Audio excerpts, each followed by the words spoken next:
We're calling to order our special committee of the whole on budget for October 23rd. My name is Mike Brampton. I'm filling in for Mayor Pro Tem Iyer, who is had a work obligation and will be about 45 minutes late to this meeting. This evening we're going over continuing our discussions on department presentations, including the building department. We'll be discussing miscellaneous funds on economic development, community events and recycling, cultural commission, and then we'll, at the end of that, continue any general discussions on our budget. Is there anything for the good of the order before we get started on presentations? Jody was kind enough to provide me her official calendar, and because there have been a couple of questions, I just thought I'd run over the next few weeks' meetings. Tomorrow, on the 24th, we have a joint Planning Commission City Council workshop, which begins at 5:30, and that will be at the Duval Visitor Center. There's a question mark at the end of that, which just simply means we don't know when that meeting will officially end. On the 30th, we have a special cow, continuing budget discussions. That meeting's from 4 to 7 at the Riverview School District. On November 6th, we have a cow, our regularly scheduled cow, which begins at 4 and will end at 7, and that's at the Riverview School District. That's also the evening of our City Council meeting, which is slated to begin at 7 o'clock. On November 13th, we again have a special cow, continued budget discussions. That meeting begins at 4 at the Duval Visitor Center. And the last one I'll mention here is on November 20th, our regular cow. That meeting will begin at 5:30 to 7. If that time changes, because we need additional time for budget discussions, we'll all be notified separately on that. And then our regular council meeting that evening begins at 7. I have the ones going past that, but are there any questions from our council members? Everyone comfortable with those? Well, with that, we're ready to begin our first department presentation, the building department. Director Thomas. So good evening, Mayor and Council, and I'm assuming you know some of our staff, but Melanie is in the audience, and she's from the building department, and she's our permit specialist. Brian Keller is our plans reviewer and building inspector, and he also can do utility inspections. Larissa also is partially within the building department and utilities and engineering and some other things. So she's here because she's part of technically our building team.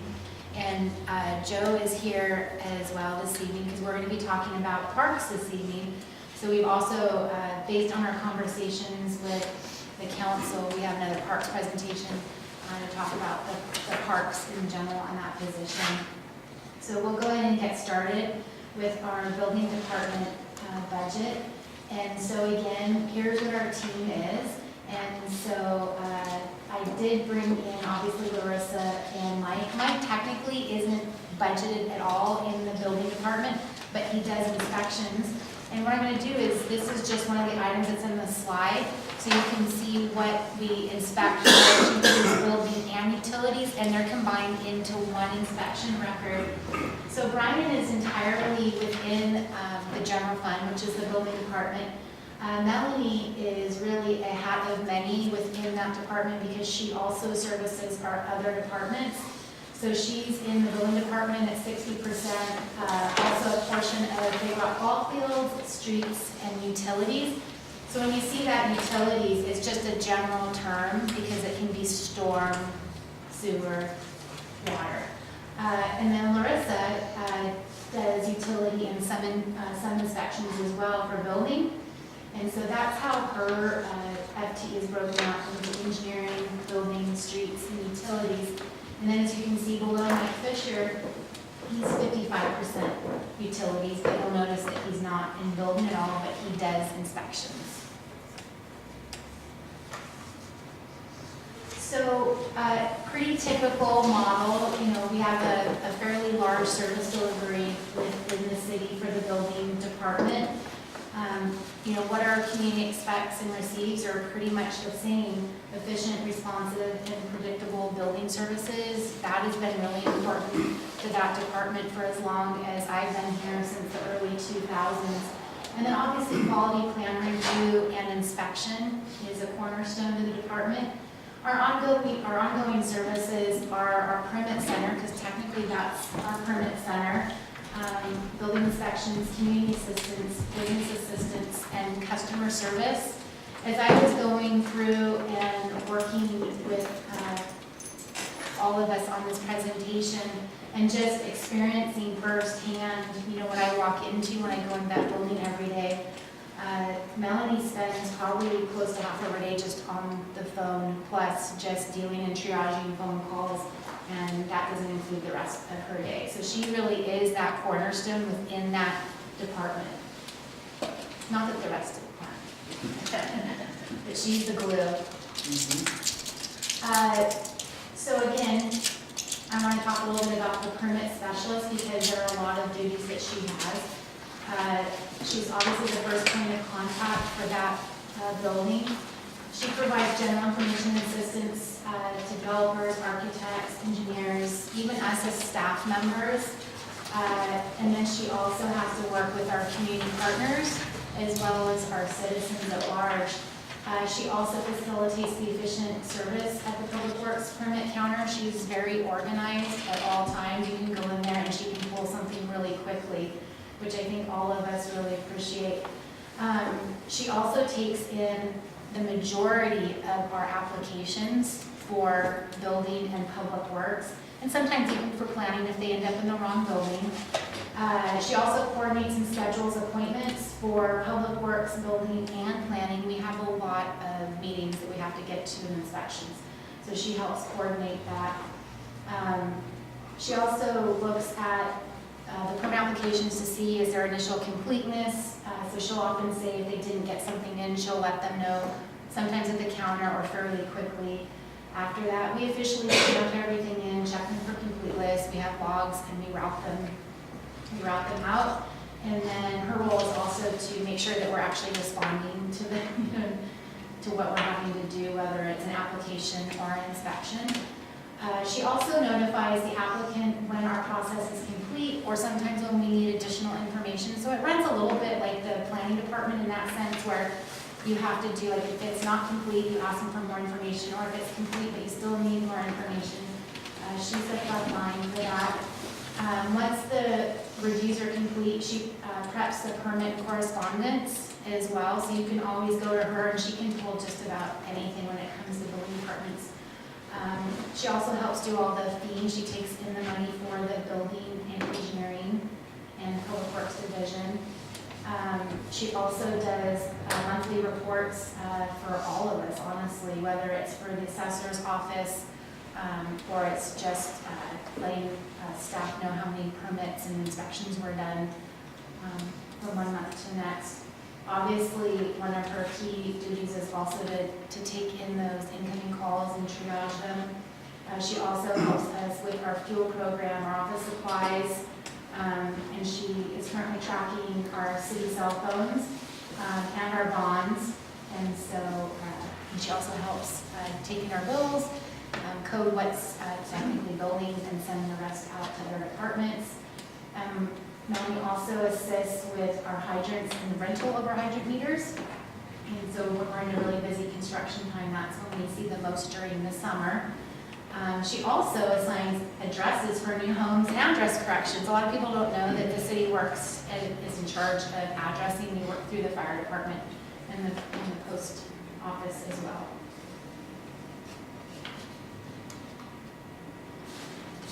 So this is just looking at obviously 2018, but even going back historically as well. In 2018, we were budgeted for 79 residential permits. That's what was expected and budgeted for. We're at 41 as of at least this week. So we're getting close to that 79. foresee that we'll hit that 79 this year. To date, we've done 1,640 inspections with 221 re-inspections, and that's through September by the building department. We've completed 32 inspections through Redmond, 16 have been completed by WC3, which is for fire. They're our contract until we complete the Woodinville Fire and Rescue ILA. And then we had 101 inspections that were done by Public Works and engineering staff. Our average inspection takes about 30 minutes once you're on site. We've had some re-inspections this year, and when we get those in charge of the third re-inspection at $84.92 an hour. And so you can see, even though we may not have issued as many building permits as we thought, the residential side, you can see that our inspections and permits are up there in 2018. You can stop me at any time when you have questions. Why is it that you would think that the permitted would have a somewhat similar ratio between the number of inspections, but it seems like it's really skewing differently? Is So there a reason? I will, I guess, Brian, maybe you could help me with this question? Sure. So the inspections, you're talking about ratio between the permits issued and the number of inspections. So an issued permit typically for a single family resident has 23 inspections. And so that would just count on one permitted, and the inspection ratio will be different. And we do, other than single family, there's TI, there's commercial TIs, there's water heater installs. There's a variety of it that require different types of inspections and different quantities. So that's how come it's so skewed. And the single family homes have They're- so many more. And they're offset by a year. So the Yes. 419 permits that were done last year are actually having their inspections this year. Yeah. Up It's to- a lag. Yeah, so it's the actual permanent, you don't see a lot of the inspections for the single family residential until the following year. So since we had lower this year, does that mean next year will be lower? I don't necessarily. If we're only talking about single family residential, Commercial projects. then it'll be a little bit lower, but we have commercial projects that are making up for that. Sherlock and a few of others. So I see. it should offset. Thank you. Thank you, Brian. And Marissa. We did want to show kind of what a typical work week looks like for inspections. And so on the left, you have Public Works, Building and Planning. And then on this right-hand side, you have just Building, which would be Brian. So you can see, this was from September 10th through 14th, which isn't necessarily the height of our year. We just wanted to kind of pick kind of an average and see what that looked like.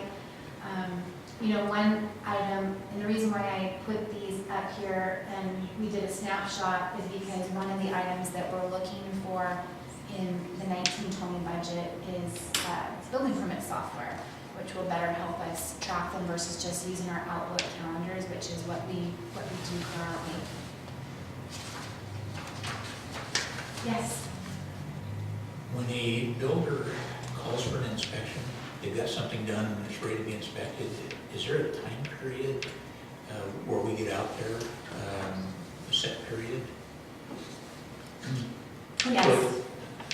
So I was just wondering what that is. Do we try to get out there in 24 hours or within 48 hours or a week or? So the inspection should be completed within 24 hours. So they call it in, we have 24 hours to complete it.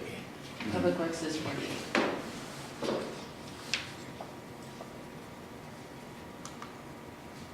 This is, what do we inspect? So this is just the sheet and it's been passed around right now. So you can see these are the different inspection points for a residential use.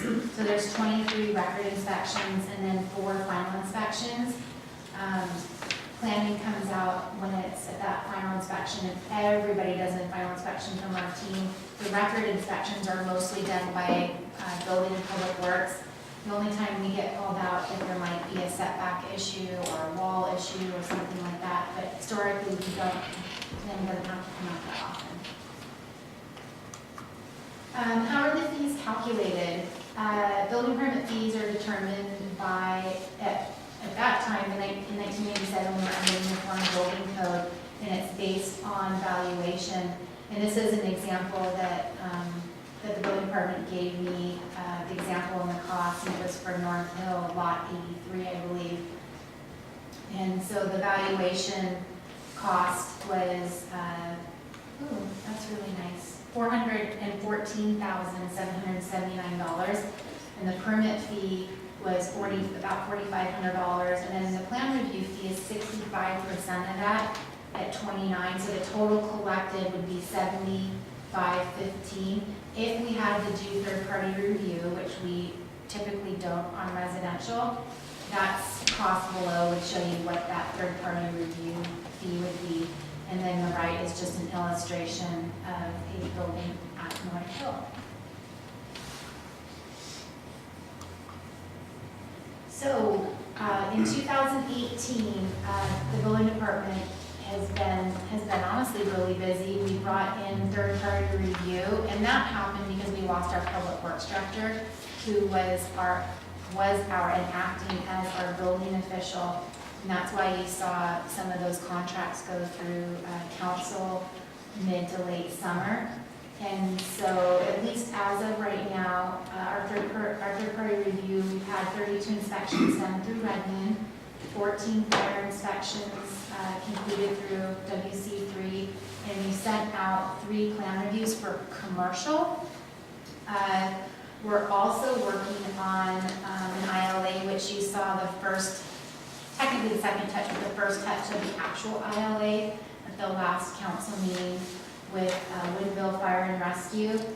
And this is occurring because of the deputy chief retired just before June, and the city entered into an updated ILA with the fire district in June that was approved.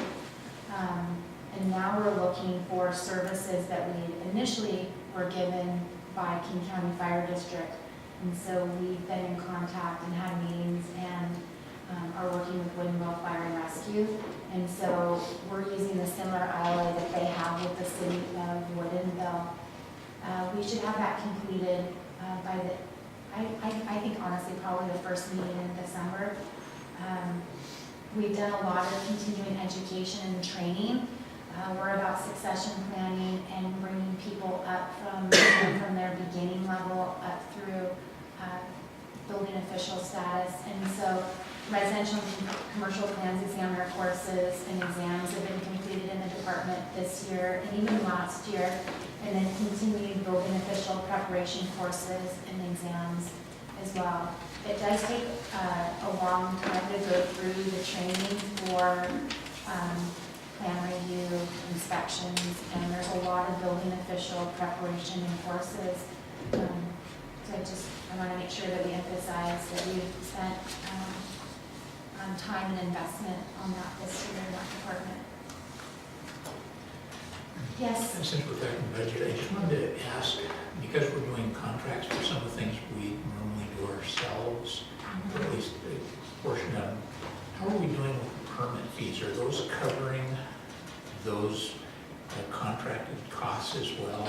In other words, the money coming in for inspections, is it covering for others to do those inspections? Yes, and that's something that we're always looking at. And one thing that Building and Public Works has really emphasized is maintaining dollars in-house and only sending it out for peer review or inspections when absolutely necessary.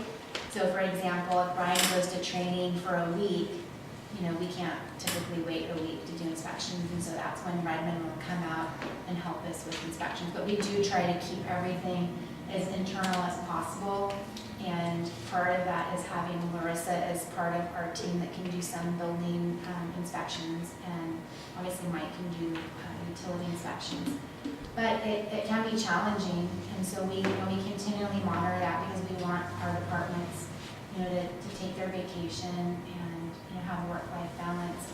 But it's definitely been an unusual and busy year for the building, and the loss of having the building official it's a big deal. So looking at the proposed budget, this is looking at the 19-20 budget. We're assuming 120 building permits in 19 and 20. I did want you to note that while we were putting this presentation together, we noticed that the fire plan review inspections at 144,000, that was one line item that we didn't bring down to acknowledge the 120 building permits. So we'll have to update that, and so we'll get that updated. I wanted to let you know. And so you can see the building department brings in quite a bit of revenue in the 19-20 budget. We also have our revised budget for 18 and our year-end estimates. I think we're tracking pretty well. So the building permit revenue, we're estimating about 322 by the end of the year. We budgeted 353. We just haven't seen as many building permits come in, but we have had some other projects that have come in that we weren't necessarily expecting. And we foresee that again next year because we'll have 2 other non-residential projects come in as well. Plan check fees, this item is honestly, it's doing really well in this year's budget. We're at about 196 and we estimated about 150, 155. We also take in the permit fee for IT. That's a surcharge, it's 5%, and that goes partially to just to fund our IT program in general. It's not necessarily designated toward any one thing. It goes into the general fund and then gets deployed into the IT budget. We are going to continue, honestly, to try and keep as much revenue in-house as we can, but we continue to monitor it. And we talk, all the time about what the workloads are. Are there any questions?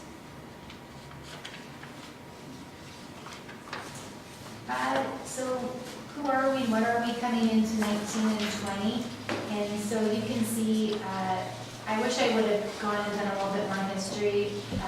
In general, the building department has definitely had more staffing, and we're starting to see a small uptick. The recession, just like to every other department, really reduced our FTEs in general. So in 19, we're looking at 2.15 FTEs. We have one new position that is a temporary 2-year position that we're proposing, which is an inspector. It would be 50% building and 50% utilities. I did want to I always try to bring in, what does that cost us fully loaded? And so what we do is we look at salaries and benefits for a full family. And there's always additional cost potentially for desk, chair, and computer. But we already have a desk and a chair down there, so my guess is we'll just need a computer, but that's still a cost. And so fully weighted in 19, it's $102,000, and in 2020, it's $108,000 for that position. Another temporary position that would be about 18 months would be the senior plans examiner inspector, and that acknowledges the growth of our plans examiner inspector, and that is an additional cost of about $2,900 a year. And when Brian has completed his building official, he'll be eligible to be our building inspector, which is a big deal. I'm sorry, building official. I heard you. Thank you. So this just talks a little bit about promotion to the building official. Obviously, we've talked a lot about succession planning, and so that's the investment that we're doing in training and certifications. And that's a pretty typical model within the city of Duval. We've seen that for at least 20 years in the making. I don't know yet what the budget impact is, and we'll talk a little bit about that. Existing, the building official was filled by the public works director for several years. That position is a non-union position. We will need to complete a salary analysis.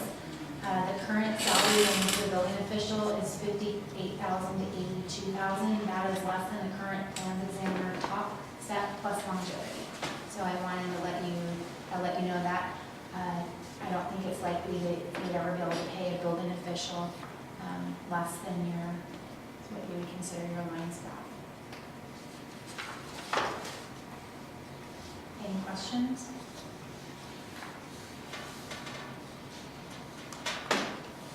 So let's look at the expenditures, because that's always an important piece to look at.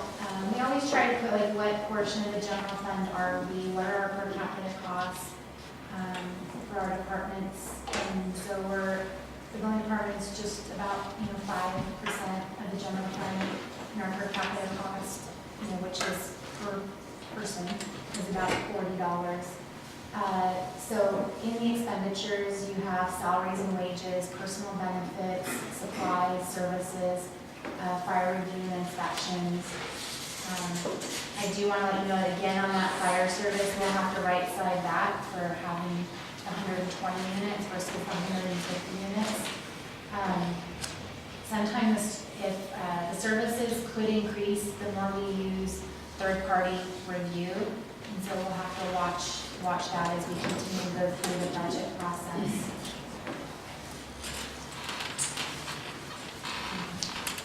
So what are our requests for 19 and 20? And so we're requesting the replacement, which you've already seen this request come through when Public Works gave the presentation. We're proposing to replace the 2000, I didn't even know what year it was, I just know it was the early 2000s tracker. And it's about a $25,000 vehicle. We're also looking at purchasing a building permit module. The current system is an Excel spreadsheet, and so eventually, we'll have to move on from Excel spreadsheets. And so we're looking at doing that. And then, as we talked about at the last council meeting, there is a potential for fire permit software. We're working to get a vendor to show us what that looks like. The Window Fire said that it wasn't very much money, so, and when they said very much, they actually said way less than $2,500, but until I see it, I don't always believe it. So stay tuned on that. Are there any questions? Just on the software, it's usually so important to have a program because it creates documentation efficiencies that, if you get someone filling out a spreadsheet, they're doing data entry. What does that program do, that software? So right now, we're in the midst of approving the asset management software and tool, and they're looking at creating a building permit module, and as probably being potentially a beta tester for that. And so I guess do you guys want to talk about what a building permit module would do? Maybe this would be Larissa's. So essentially what it's going to do is it's going to take, we have a whole bunch of different permit applications. We have specific forms. So what we would do is, and we already kind of gave Actibob like a example of what a lot of our permits look like. They would build them in the module specific to Duval, and then we would just be able to do everything in a software. So it would track you, and then you track everything to a parcel. So you can put all of the permits that have ever been pulled for that parcel. You can put videos, you can put pictures, as-built drawings, if there's a remodel to a home or whatever, that's how it would be tracked. But they would have to build all of our forms that we have in paper and put it into an electronic. And we can fill those out in the field as well? Yes. So, which makes it simpler. Yes. So when did you think, this is the first time I've worked for a city that doesn't have permit software or module. And so other cities that I go to, it's based on what they call the mother parcel. Because whenever something's subdivided, there's what we call a mother parcel number. And then what happens is when that gets subdivided, it can get subdivided into 75 new parcel numbers. And when you get a public records request, you can get something in for a parcel number and you have no way to try and figure out like where that potentially came from. And so we've had to do, specifically in the planning department, we've had to do, one time we had to do over 40 hours worth of archiving to go through and find what the matter parcel was for public disclosure request.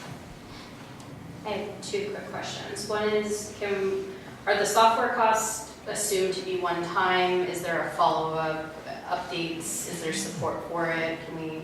It would be similar to the ActiveOp contract that you've seen where you purchase a software that's up in the cloud and then you have a yearly. And I think it would Okay. I think it would increase the annual service. It wouldn't be like a times 2, so it Mhm. wouldn't go from 7,000 or 8,000 to 16,000. Right. They would just add, probably a couple $1,000 onto it maybe, I'm assuming, but And- it would be double.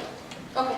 And then my other question is, when you mentioned the cloud, so any information we add to it, is it stored locally, like here on our stuff, or is that stored in the cloud? Yes, no, we would have, we would own everything here, and Okay. we would archive things, you know, Okay. but for the most part, it would live in the Okay. cloud. And I'm assuming our current systems can handle, we don't need an upgrade to handle the software that we're talking about?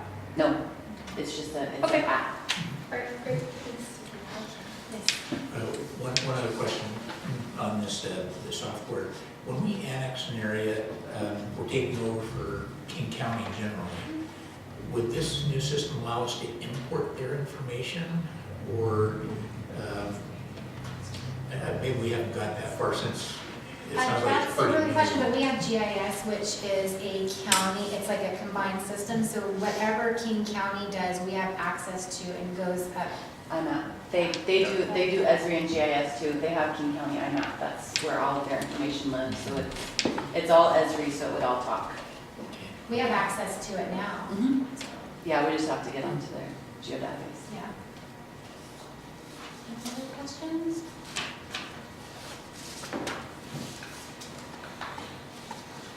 Big global questions, or small micro. Yes. What would, I know it's impossible to know for sure, but your best guess of if, we weren't going to hire an additional inspector, what would we anticipate the services we would need as a contracting costs? We aren't able really to come up with a cost because this is the first year where we haven't had a building official, so it'd probably take us a little bit more time to track it, but also is based on what you have going on the field. So right now, we have a lot of, what I call dirt turning, and so that's a lot of it's very utility heavy inspections, but we're also issuing building permits, so both sides are heavy right now. And so it's kind of like what we talked about before, which is it's kind of a slug. So when you see that dirt turning and you get to final plat, then it turns over more into building permits. And because we haven't historically contracted out, we weren't able to go gather data on overtime, because what we try to do is just get as much as we can done internally. But what it does is that if Larissa has to do a little bit more building, then, the question is, what is it pulling her off of that she can't do that's on her work program for this year or for next year, or even the same for Brian, who is helping manage a department. He can't be in the field all the time. You have to have time to do plan review and do inspections and to manage your department, because we're doing an ILA. Yes, there's just training and stuff, and so we really weren't able to truly answer that question going into it. We have to do our inspections, and when we get called, we do them in that 24 and 48-hour period. And so we just, unfortunately, I just can't answer that. We worked really hard internally to try and figure out a metric, but because this is the first year where we've not had a building official, and we've struggled just a little bit more this year. Do you guys want to weigh in at all? So as the inspections increase, the less incoming money we can take in, because those plan reviews are being pushed back further. So instead of a 2-week time frame, we're pushing them back to a month and a half. And so that just, we keep picking up in the rear. And then if we were to try and help alleviate inspections so that he could do plan review more, then we're eating into our profit because we're having to pay a higher rate. Instead of keeping it internal, we have to pay a higher rate to either WC3 to come out or to have revenue come out. Because there's a minimum call out for them. They have to come out for a minimum of 2 hours. So it would slowly start to eat into profit. So Okay. then less revenue. Okay. It just equals less revenue. Yeah. all around. There's always that Yeah. that point where it justifies the $100,000 a year. You know what I mean? Because paying someone $100,000 gets a profit too. So like where is it gonna be where it makes sense? And I'm just trying to get a sense of how close are we to making sure that spending that will make up for that. So the Does one that make thing, sense? yeah, so the one thing just that I definitely want to remind you of is this is not just for Bowen, it's also for our utility inspections. And we have 2 large projects that are building infrastructure. Rio Vista is going to start here soon, and we've got Duval Village, and we're likely going to have Sunset Court and 65 Degrees. We will have more projects turning dirt next year than we've had in all the years I've been here. And there's just a lot of inspections that are utility-based as well. That's why when we looked at, how do we propose this, is that we had to look at both building and utilities because both sides need that resource, which is about half each way. Sorry, I'm looking at what the FTE allocation was on. Is it, I'm sure it's on there. Yeah, I can go back. Was it on there for the new position? It's 50/50. Okay, for the new position. Yeah, So but I only wanna go 50 back would hit to- general fund. Yes. Okay. Does any of the permit revenue get allocated and moved over to utilities if some of the inspections are utility inspections? Ryan? They get it. So we get a big number for our permit, and obviously you're inspecting some utilities. Does any of so we're charging the body that does the inspections to utilities, so does that mean that the revenue Well, not goes to necessarily, it's under a utilities? building permit, so Okay. part of the utilities, when we mean utilities, it's part of the actual building structure itself. So there's side sewers and all of that, that is actually for the structure of the building, but it's under the building permit only. So it goes to the general fund, although the revenue source from that, so that's how the money is allocated, really, right, for being paid. So general fund gets all the revenue, but we For the charge the building. labor, For the- half the for the labor to two codes. utilities.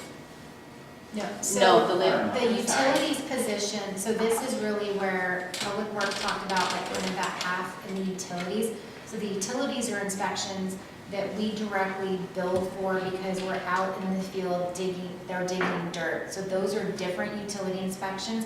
So that one is recovered, if it's development related, is recovered by those plats. And then we have engineering, obviously, and public works that goes out and does those. Because Mike and I are both billable. Like I was billable for engineering, we're both billable for utilities inspectors. He's a utility inspector and I'm a utility So inspector. the billable money that you get, that revenue goes into utilities that offsets the portion of your FTE that gets assigned to utilities, so. Yes, I believe so. I believe it's charged. I know, it's one of those things like It's. So the engineering, the engineering fees are what pays, partially for what Larissa does out in the field. And then there's public work utilities as well. And so when we do developer billing every month, it's based on the number of hours that we actually spend out in the field.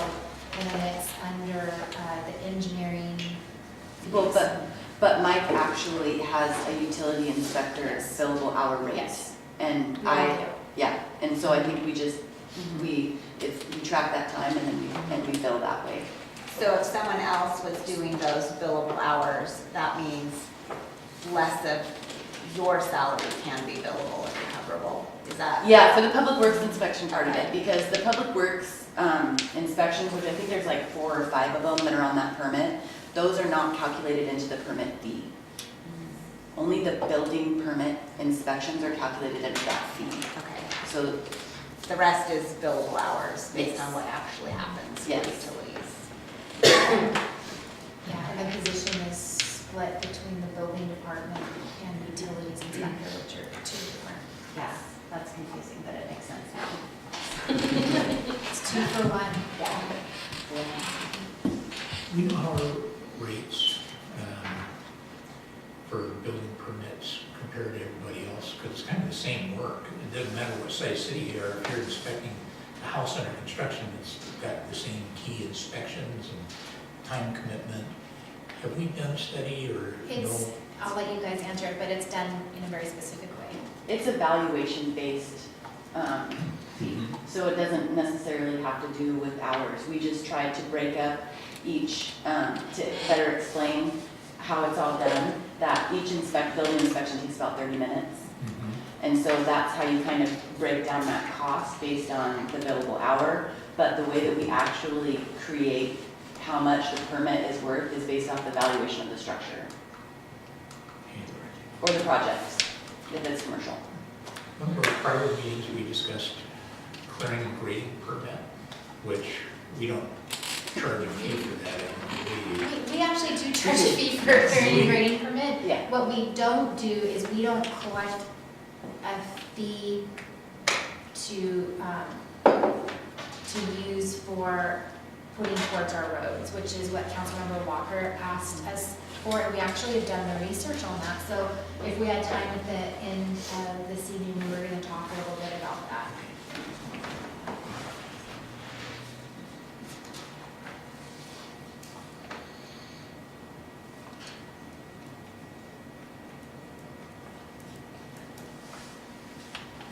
Any other questions?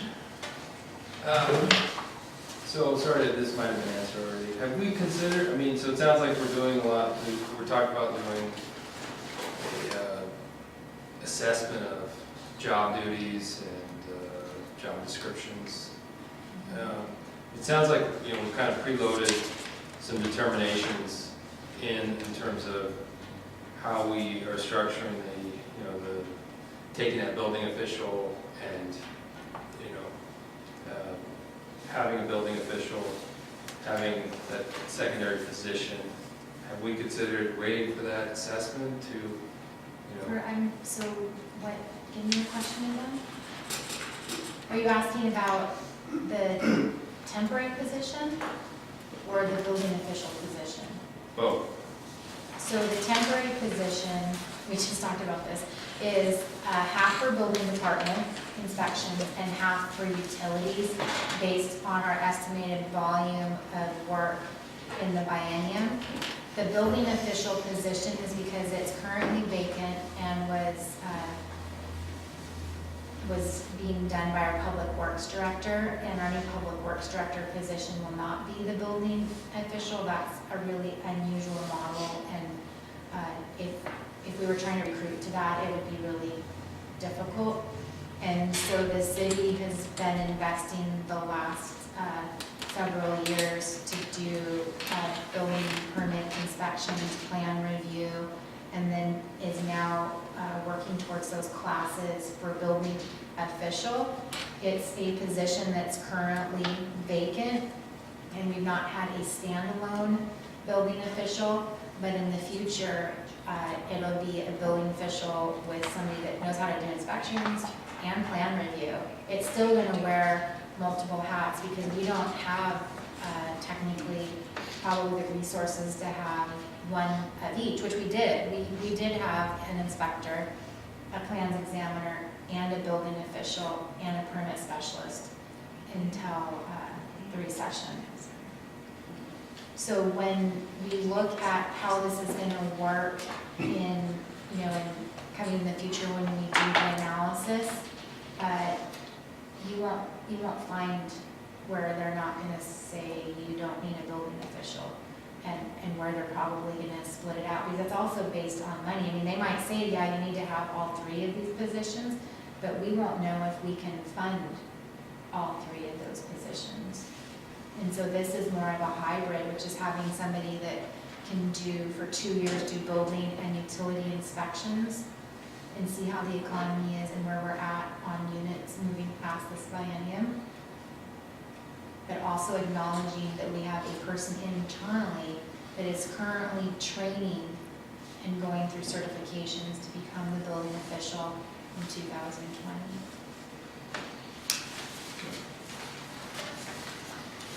One thing that I have a memory of seeing at some point was a list of all the projects that might be committed for. And so it had like North Hill, this many total units, this many's been done, this is how many we're expecting for 2019, this is how many. And there was this lovely spreadsheet that showed all the potential projects and where we came up with an estimate of how many permits we would have. And I think you said, what, 130? 120. 120. Yeah. So do we have a spreadsheet that shows what the assumptions are to get to that 120, which projects will likely? Yeah, I mean, so yes, we do have a spreadsheet. We update that. That's part of what we did last year when we did the town hall meetings, and we use that when we have to estimate what our revenue is. The challenge with that is that political decisions can be made. So for example, this year, your last year's administration did not take the recommendation of staff for how many building permits were going to be issued, and they increased that. That's why you see the gap in building permits. So they were estimating revenue above and beyond what we thought at a staff level, just to be clear, people know that. But what we do is we interview our builders and ask them, okay, where do you think you're going to be at? But I can tell you, Charles Hare from Toll Brothers, like, yeah, we're going to pull 75 building permits next year, and like, in the back of my mind, I'm like, yeah, sure, right? So if we went by what their assumptions were, we'd probably be saying we have 300 permits coming in the biennium. So we have to look at it more realistically about what's going on in the ground, how their inspections are going. Like if we had a really dry winter, that could definitely put permits coming in much earlier. If we have a really wet winter and then into a wet spring, where it puts people 3 or 4 months behind. It's interesting, it's very weather dependent, and you have to rely somewhat on the expertise of our departments to try and come up with the best guess.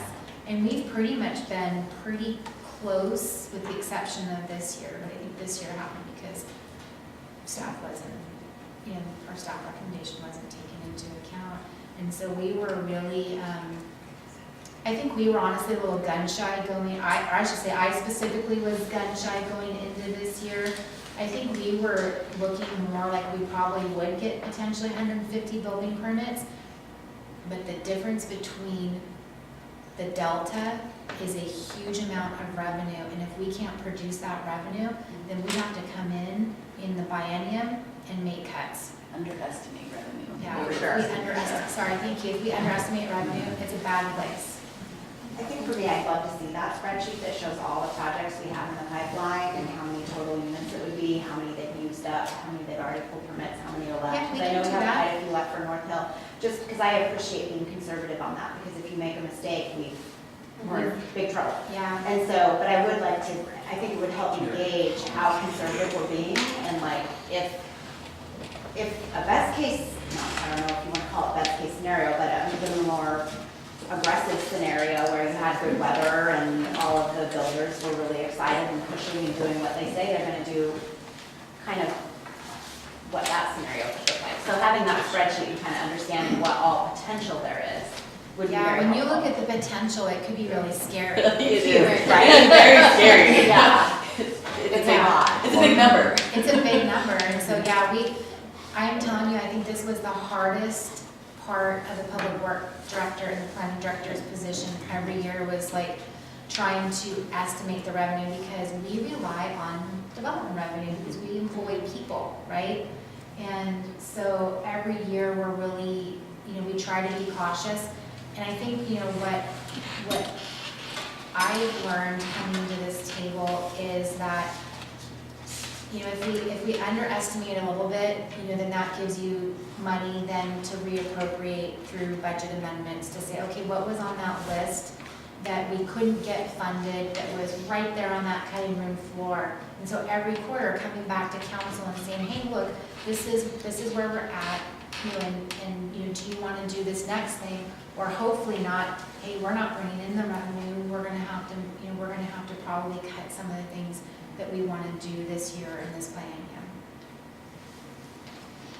So yeah, that would be helpful to see that. Okay, we got that too. There's one more moving piece specifically on that building permit line item for revenue is back in, so for 2017, we brought in, the budget was 375 and we brought in essentially almost $29,000 more on the actual year-end estimate, like the actual. And so when you bring in more in one year, it's, that revenue, it just hit in a different fiscal year. And so that's part of the equation too. So sometimes you'll get more in like the fourth quarter, and that's kind of hard to judge sometimes, and which will then take it away from, which is what happened from 2017 to 2018. So that's performing all the inspections that the revenue came in last year. Correct. And sometimes a lot of those permits hit in the fourth quarter of the end of the year because then our fees go up in January. We're gonna So it's plan like all of a for- sudden, it's like a hot rush to go and pull out your permits, so. I wouldn't be surprised Yeah, if we issued 10 last permits year, in so. December, like in the last 2 weeks. So, Do we know how many more are left for North Hill? I mean, I was just up there and they are going, we do, I don't know the number off the top of my head, but they're in the 20s or 30s. that's all that's left. Yeah. Our permit fees seem really reasonable, and I know for some folks it's $7,000 for a $700,000 house. Seems like a lot of money, but 1% of your entire cost is pretty small overall. That's just kind of predicated on my question here. Because of this swinging cycles and having to hire and lay off people, it's nice to try to balance that out, smooth it out by having a healthy reserve. And builders like that as well. You know, they know that their money's going for inspections, but also a portion of it's going to reserve so that, you know, as they go through their cycle, because when they're ready to build, they're ready to build. And they want to get in there and get the job done. I think that's why we're asking council to fully fund its contingency and to fund its 501 and to fund its 503, so that if we come into a slowing in the economy, that you have your 501, your 503, and your contingency fully funded, so that you're going to be okay for a couple of years if you can't put additional money into the 501 or the 503. I think what you're saying is you would like our permit fee revenue to be high enough that that would help supplement and smooth it out, or Because I do think our fee is low. I think it's reasonable. I don't think we're allowed to, so we have, so, and I'll let Lindsay weigh in, but my understanding is that you can't necessarily profit off of your building permits. When we got audited one year, we got asked, you're collecting a lot of money in comparison to what your building permit costs are. So your revenues to your expenditures can't be so far over as well, but I think Lindsay would be able to better. I can't, honestly, would have to look at the history before I could comment on that. And I don't know the specifics on that either, but my sense is, as long as the money isn't going for parks or something else completely unrelated, if builders know that they're signing a check and turning it over to the city, it's covering all their inspections, but it also is fully funding a healthy reserve that would allow us to weather those ups and downs. It's costly to hire employees and get them trained and then to lay them off when things are down, only to turn around a year or two later and have to hire them back. So my question is really just simply pinpointed at the reserves. Do we have it healthy enough to really carry us through? I know we were talking the other day about fully funding emergency reserves for the city, but, and maybe this was part of that, and I didn't understand. We're not creating a recession-proof reserve, if that's what you're asking. That's not something we've done, not that it's not worthy of consideration, and you could definitely, put money away. So right now, your revenue in your building department, I'll remember some of it's passed through, is $1 million. And then, I want to go to expenditures. And your expenditures are $763. So the delta between that is what you're generating over what your revenue is. This doesn't include any non-departmental costs, which, right, are your buildings, Lindsay? That's true. yeah, so, I mean, this does not include the cost. But it's You also have our number vehicles, one building generating. maintenance, supplies, like, there's a ton of cost Yeah. that is not included in this expenditures. This is just basically very targeted expenditures, not the full cost So of it having doesn't include your, living in your building, your vehicles. vehicles, and it doesn't. Just it the does overhead of say- having someone in HR, or not HR, but like who's processing your paychecks and all of that overhead, right? So did I hear that the fees that we charge builders would not include a vehicle that we use for inspectors to use to go out and inspect? Sorry, so no, but no. No, it's based on the valuation of the building permit. It's not based on overhead costs. Overhead costs, like say Larissa or I, when we do inspections, is fully weighted. So it's like, if, I don't know what my hourly rate is, say it's like $75 an hour, it's supposed to be fully weighted with benefits, building, like, benefits, cars, fuel, everything. But that's not how building permits work. It's based on the valuation of the building, and we can do some. And the standard is from the International Code Council, so they set the rates, Yeah, we and we don't. abide by that. So there's a standard there, and follow that. Well, thanks for helping fine-tune We're that. trying to get help with it. No, but what I would say is that if you're outside of the building department and you're in public works, engineering, or planning, we're fully weighted for anything that we work on our hourly fee when we do our developer building.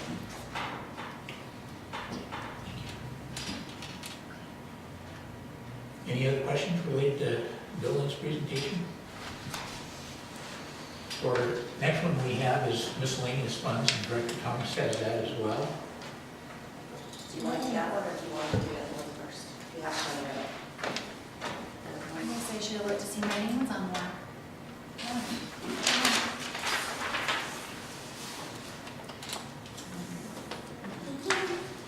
This is the one that I had to run back to the office and put on the flash drive, because I completely forgot it. You can just, you guys are more than welcome to stay if you want, but we're going into other items now. I was gonna skip the part. Okay.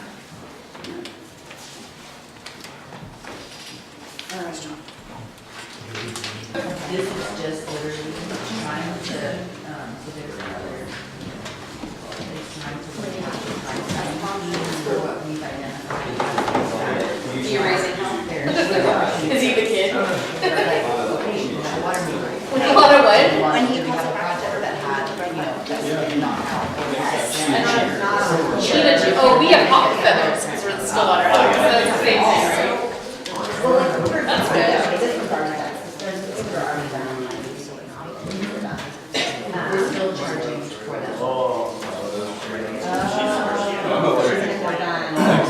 There's still money. Yeah, you don't have to take them off until you. Right. Until you already secured your desk.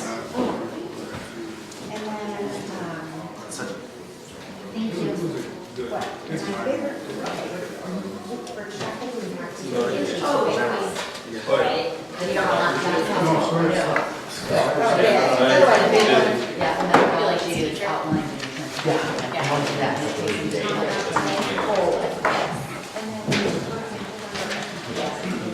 Are we ready to get started?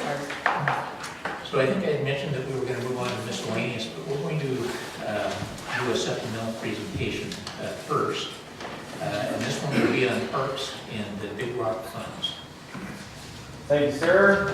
Good evening, council. Did you guys start? Did. Sean Moser, Public Works. Joe Christ is here. Larissa's here. So again, hopefully we have a little bit of brain power to answer some questions. Again, we were asked to kind of go over and just be able to provide a little bit more information on the Parks Fund and then also kind of some specifics about Big Rock. So we prepared a little presentation to kind of overview that stuff again and then maybe get into a little more detail. Again, just kind of as a reminder, so these two specific funds, we'll talk about parks first, it's 7% of the general fund expenditure, so a reasonably small portion altogether, but again, something we're looking at here pretty close. Again, we like to kind of tell our story of where we're at, and so if you look back 20 years ago, 1998, and look at what our city was, and this was the year before Joe started. Joe started in 1999. You can see the town, and the world was black and white then. Not everybody knew that. But there was only a little over 4,000 people here. The Public Works full-time employees at that time were 8. And around the time that Joe came in was Just oh yeah, sorry, crew. operations. Yeah, Public Works, yes. So please, when you see PWFTs, that's crew. So again, you can kind of see some things here in 1998, like some things that are missing. Since we're talking about parks, we're talking about parks. And Corinth Park didn't exist. The land was there, but it wasn't operated as a park. There was no depot park. There was no PD facility in that area.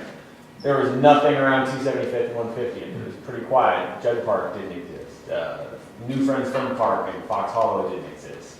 Again, that development is pretty bare. You can see how there just aren't houses there. It's hadn't developed yet. And then Big Rock Park was not there. It was just empty land. So it was all forested. There just isn't anything there. So again, this is 1998. We move forward to 2000. We bumped up some people. We have 4,676. That's not a typo. We have 8 folks there.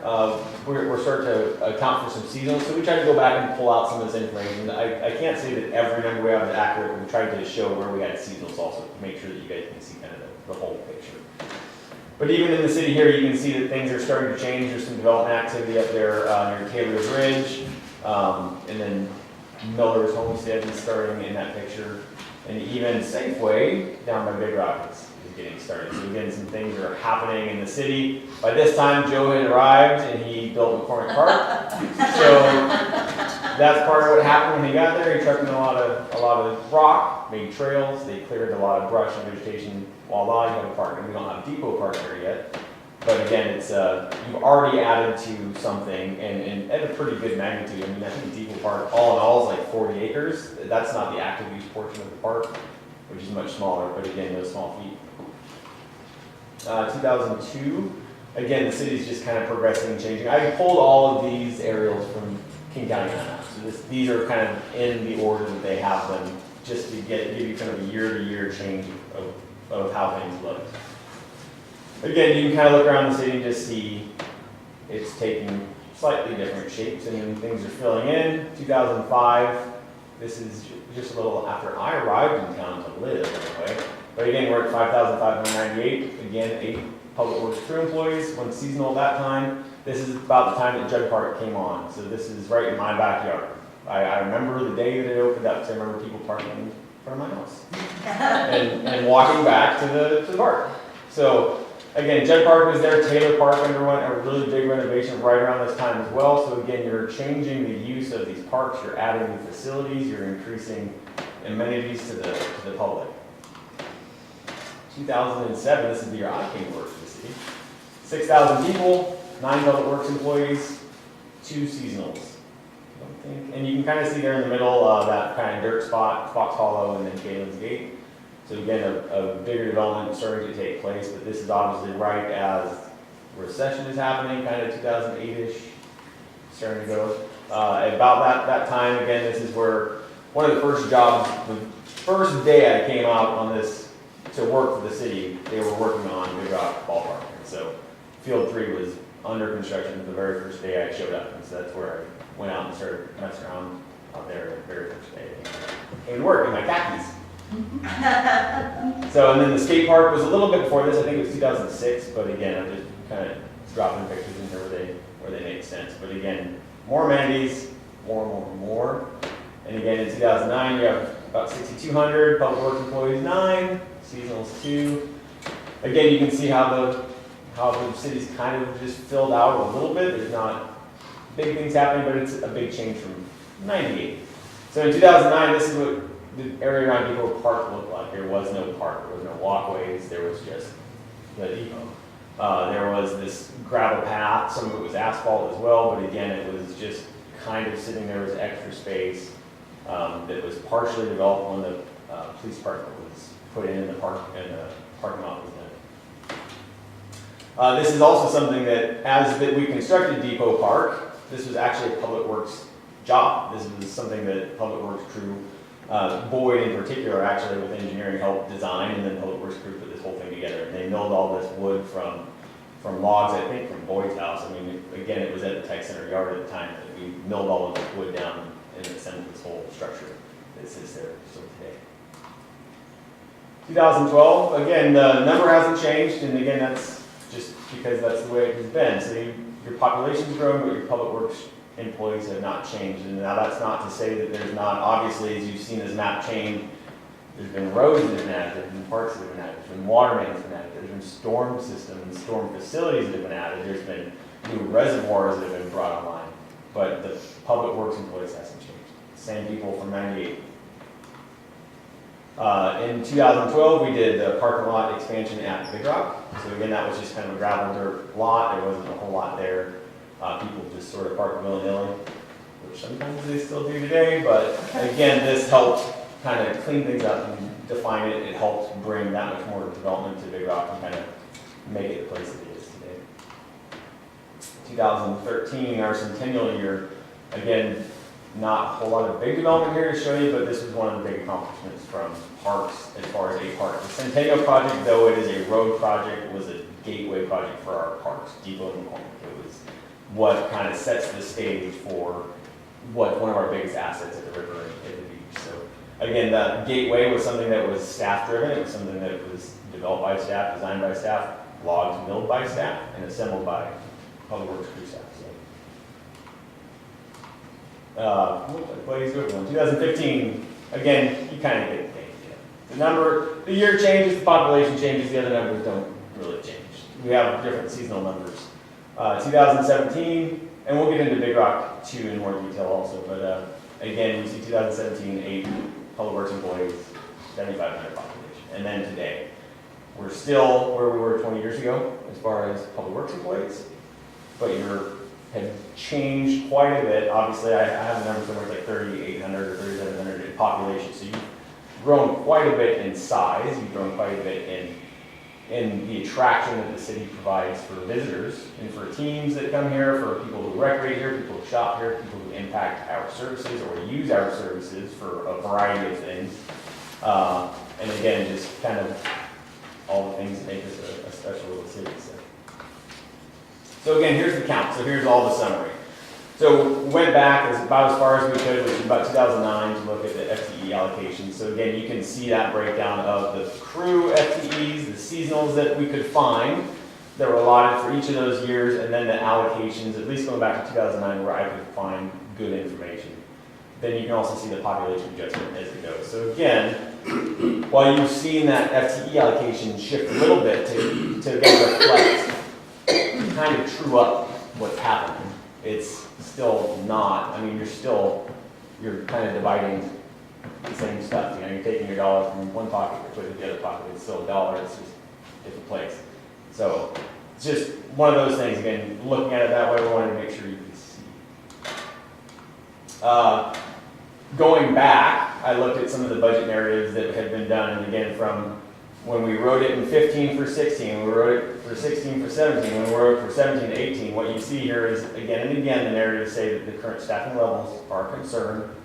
As we add more facilities, it's going to be difficult to maintain current levels of service throughout the system. And again, this is reflected again and again and again and again. It's something that we've talked about for a long time for both Big Rock and for parks in general, that we can't continue to do it this way. So that's part of why we've shifted towards looking for this new parks employee to help kind of alleviate the stress that's built up over 2 decades of the same amount of people doing a lot more work.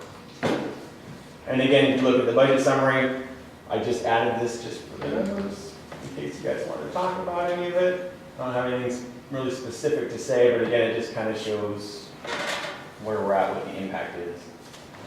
I think that's the end of this piece right here before we get to Big Rock.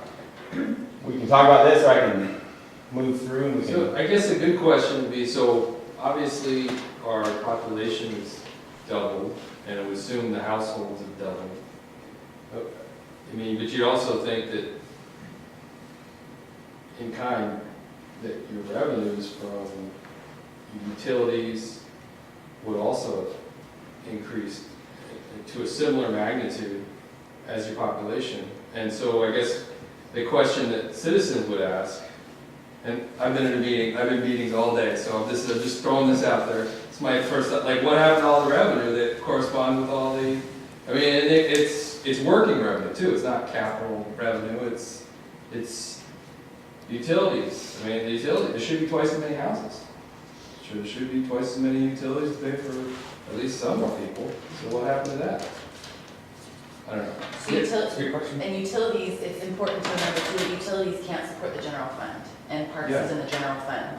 So those utility rates that pay for your maintenance two operators they operate the water system, sewer collection system, and stormwater, those utility rates go to pay them to do that job, and then you pay a maintenance two to mow parks. But this is, I mean, I get that, and I think that's a kind of a shortcoming of our system, but personally.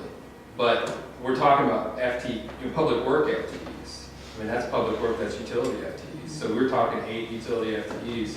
I mean, that's what we're putting up here. So, I mean, it seems as though if we're gonna count utility workers, we should count utility funds, and those have obviously doubled. So, I mean, I don't know, I think it's a reasonable question that citizens would ask.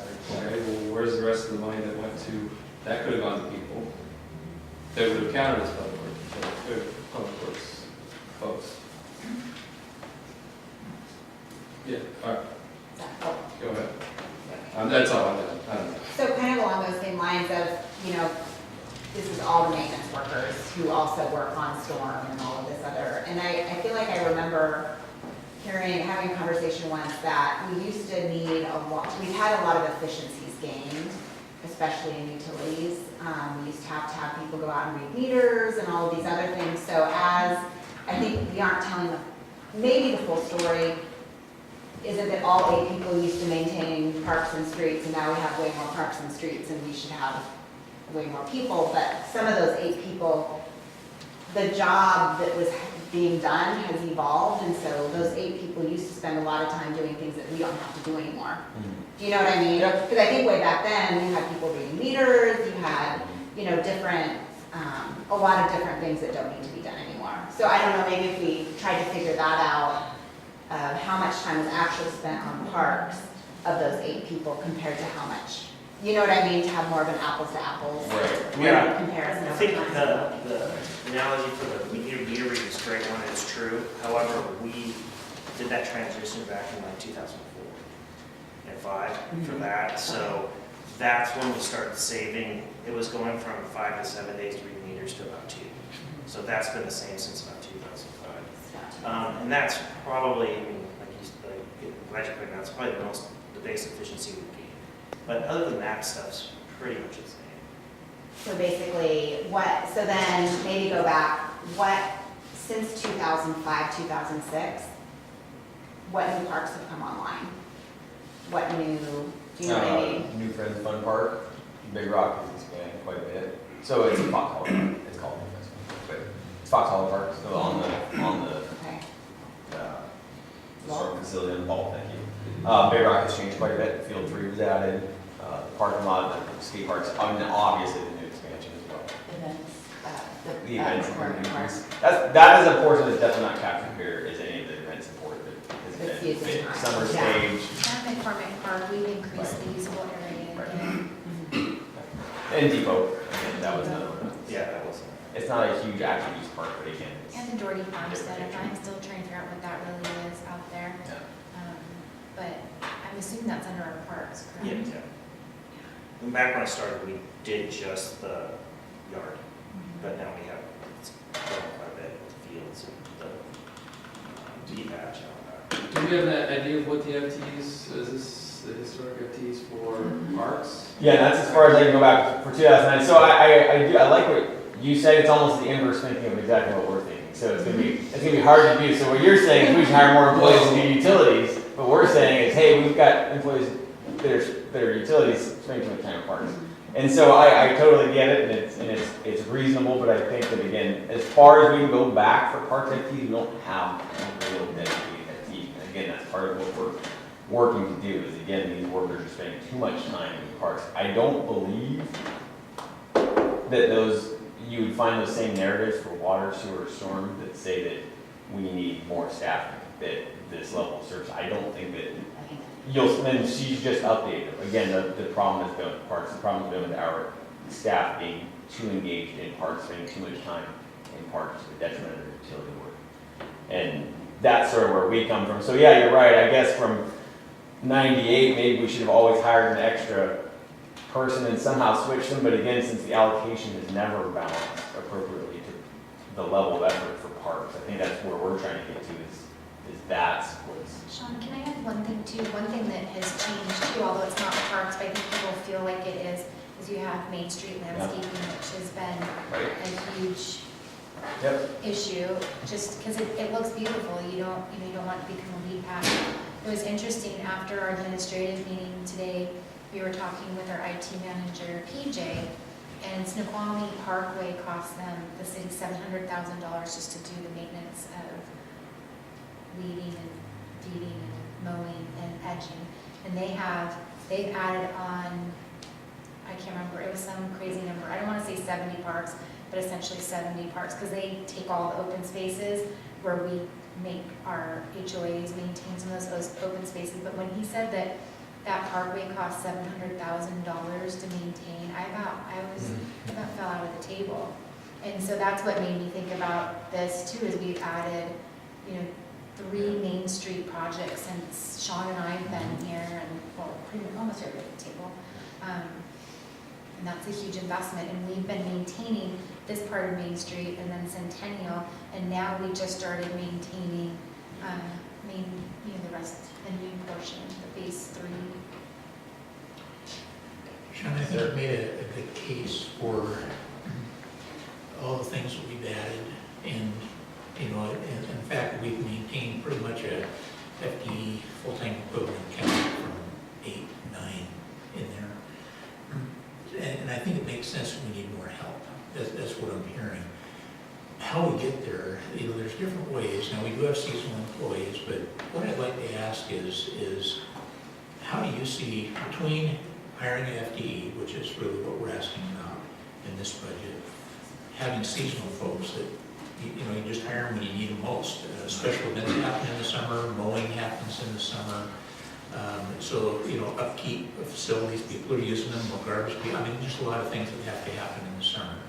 So that seems like something else we potentially could expand instead of hiring someone. And then finally, there's hiring things out, mowing. Many cities do that, but they say, look, we need our folks to be doing something else other than mowing. So let's just hire a landscape company to come in and mow Main Street, and let's keep it up. So, could you help me understand? So can I interject for just a second? Because one thing that, we apologize, we actually wanted to include this in the presentation that we forgot, was our seasonal workers, our parks workers. They're storm. They're 45% storm, and then other utilities, roads, streets, and parks. And that was something that I learned, because I assumed that the seasonals were our parks workers. And so I wanted to make sure that we did that. We'll actually email out the breakout of the seasonal workers. I didn't bring it. I believe it's only like 20% parks. Yeah. And it's hard, it's been getting harder and harder to get seasonal workers. It really has, and a lot of them, the guys that we've had for the last couple of years, they probably won't be coming back. They're all gone. They're all gone, they're moving on, they're graduating college. And a lot of them are young, they're off in the summer, they're looking for work. Lifeguard is probably the best example. So my question's still there. Thanks for the explanation, that helps. But my question's still there. So we're trying to fill a need, which is additional work that needs to happen.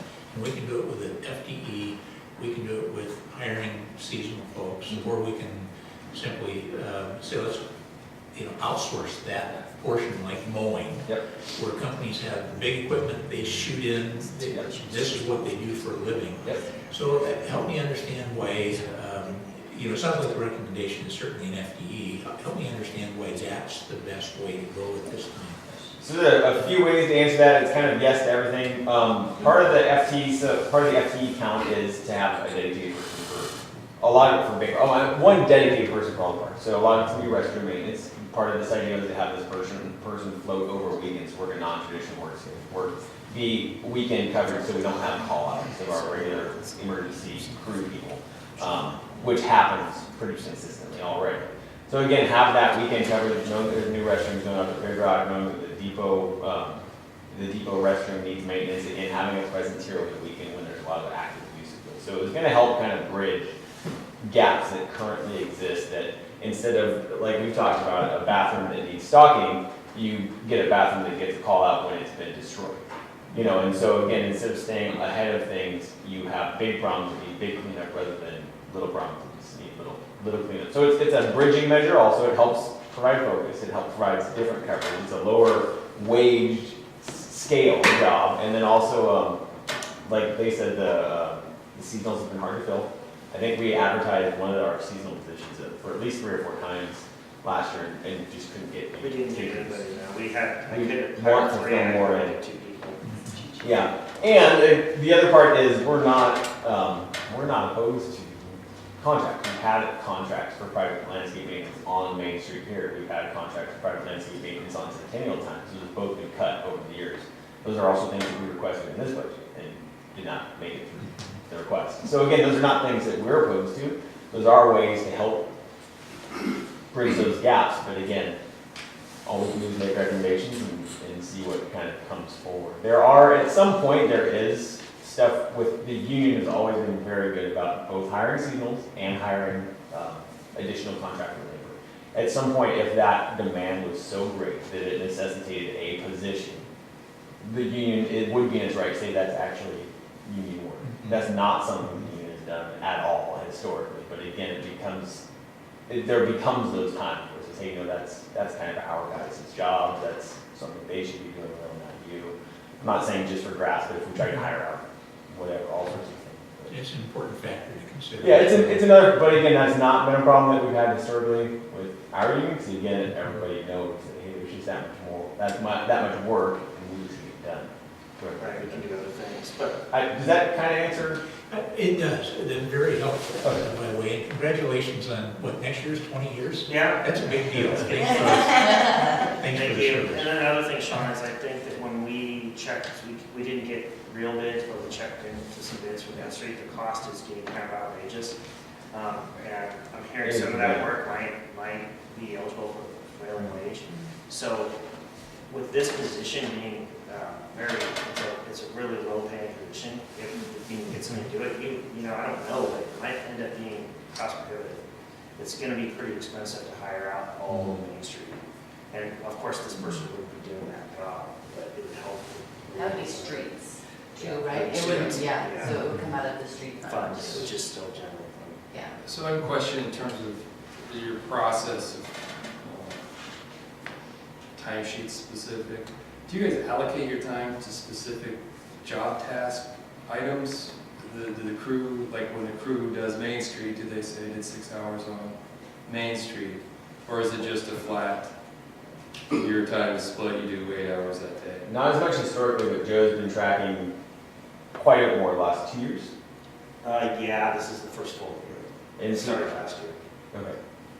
So yeah, it's It's not not as much accurate. historically. Historically, it's been, hey, we're an employee, we get, but the tracking of specific tasks is definitely increased over the last 2 years. Yeah, so it is tracked, it isn't exact. It's when I put the duties out for the day and the guys go and do whatever, I track it on a sheet. So it's pretty close. It's not scientific. They don't have the ability in the field like some people to punch in what they're doing and have a code. Asset management. But asset Exactly. management It's will coming. change But I guess what I'm asking, so when they fill out a timesheet, is it just straight time on their timesheet? 8 hours a On day? the timesheet, yeah, it's. Our time sheets are section based. Sections only. Yeah, So it's, you get 8 hours unless you Because get. I think the thing that I struggle with is I feel like, I think it informs the budget in terms of, I don't want to get into management of like how you guys manage your stuff, but I think it becomes difficult because it begs the question that if you had, so let's say that's 2 people. So if you had 2 full-time people now that just did parks, would it be enough? And I think it's difficult to say when you split amongst groups, when you start to get to this point where you're talking 2 people split amongst 8 FTEs, 2 people might have been enough. I don't know. And I don't mean specifically about parks, because it seems as though we've got a lot of parks. But when we approach it this way, it does become a kind of a field type thing, where we can't go back to the timesheets or just pull a report from Munis or something and say, how much time did we dedicate to this task? Are we doing way more parks? Like the call-outs. I would imagine your call-outs are done as call-outs, nondescript call-outs, unless there was some sort of historic description or Excel sheet or something. You couldn't say how much time call-outs. And I get some of that's a scale thing, but I think that's getting at why I'm apprehensive and why I think some of the council's apprehensive, because I think they feel that kind of like, oh, do we really know this? Can we know this? And So would you like us to share our spreadsheet that shows how our staff are working?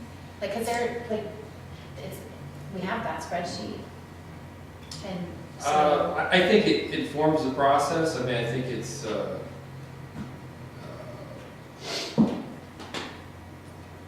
think it'd be helpful, I guess.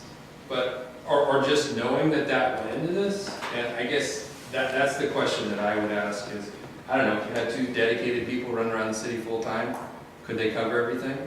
It's a good question. Well, at the beginning of the budget, there's an allocation for parks, and it's broken out for the maintenance workers, and those maintenance workers are actually like people, because there's another hidden column that actually had names next to it. No, yeah, I saw that. Yeah. But I guess it's, like I said, or how many streets FTE are there? I don't know off the top of my head, but if there were X number of street FTEs, could they get all the streets that are done? That's all they were working on, all the time. That's what I'm saying. It would be different. I think that's it. Well, Sean, I appreciate you bringing this back. I just want to make a comment. I didn't have a question. We're just going through growing pains as a city, right? So, years from now, there'll be a parks department, they'll have their own employees.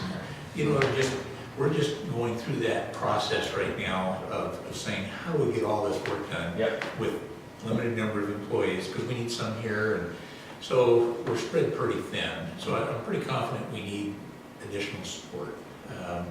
And how we get there, one reason we're asking more specific questions when we're debating on whether or not we can afford to hold council meetings at Riverview. And we're trying to cut and, how do we pay for all this without having to raise taxes? I think we realize we're kind of at a point where some additional revenues are just necessary to operate the city at the level that citizens expect. And I think at our last council meeting, one citizen stepped forward saying, I think you need to raise car tax. I think also increase sales tax.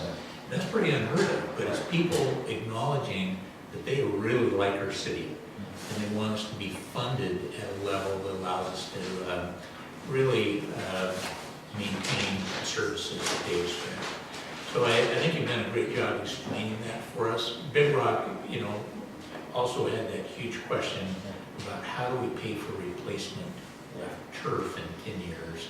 And I think that, at least for me, I can say it was a surprise to see that, we need almost $100,000 a year just to do that. I realize there's a balance between, you have to pay for grass as well, Right. replace if you had grass instead of turf. But that's why we're asking those tough questions. We're trying to make the whole thing work. And sometimes we're not exactly sure if we had to cut back someplace, where do we do that? No, absolutely. Well, and again, for us, we look at it obviously in different ways, and it's completely justifying for us BCAs. We have the same 8 people who have been here for 20 years, like how does that make any sense, you know? But I completely understand, we have to dive down into the details of things. You guys have hard decisions to make, you have important decisions to make, and absolutely, we're here to provide everything we can, for sure. There was more stuff on Big Rock, if you guys wanted to get into that as well. I can breeze through these pretty quick, and I think you have some piece as well. So again, Big Rock, just as a reminder, because again, what we're talking about is 2% of your guys' general fund budget. So again, Big Rock, running through the years, I think it was 98, 2000. So this was raw land right before we bought it. This By the was, way, when they started, there was nothing there. There was nothing there. We used to dump our brush there. this is kind of, I think as Joe was dumping brushing, you can see where they came on the right. And again, these was the dumping ground. This was the initial RCO grant, kind of the initial establishment of this field. I think this was 2000. That's like a sketchy field. Yeah, I want to say 2002. So again, this is the initial fields. This is, I believe, 2005. So again, you're kind of seeing some little development. This was 2007. You can actually see the beginning of Field 3 and its construction. Field 3 constructed here in 2009, I believe. Then 2011, we have the parking lot. And again, the fields have taken shape. The skate park dropped in there somewhere as well. I missed that. And then again, it just kind of shows you the progression of this site all by itself year to year. And again, how one piece of land, one park, the intensity of its use, the nature, its character can change dramatically. Because in 98 or in 2000, it was still Big Rock Park. It's Big Rock Park today, but it is not the same Big Rock Park. And the same people. Yeah.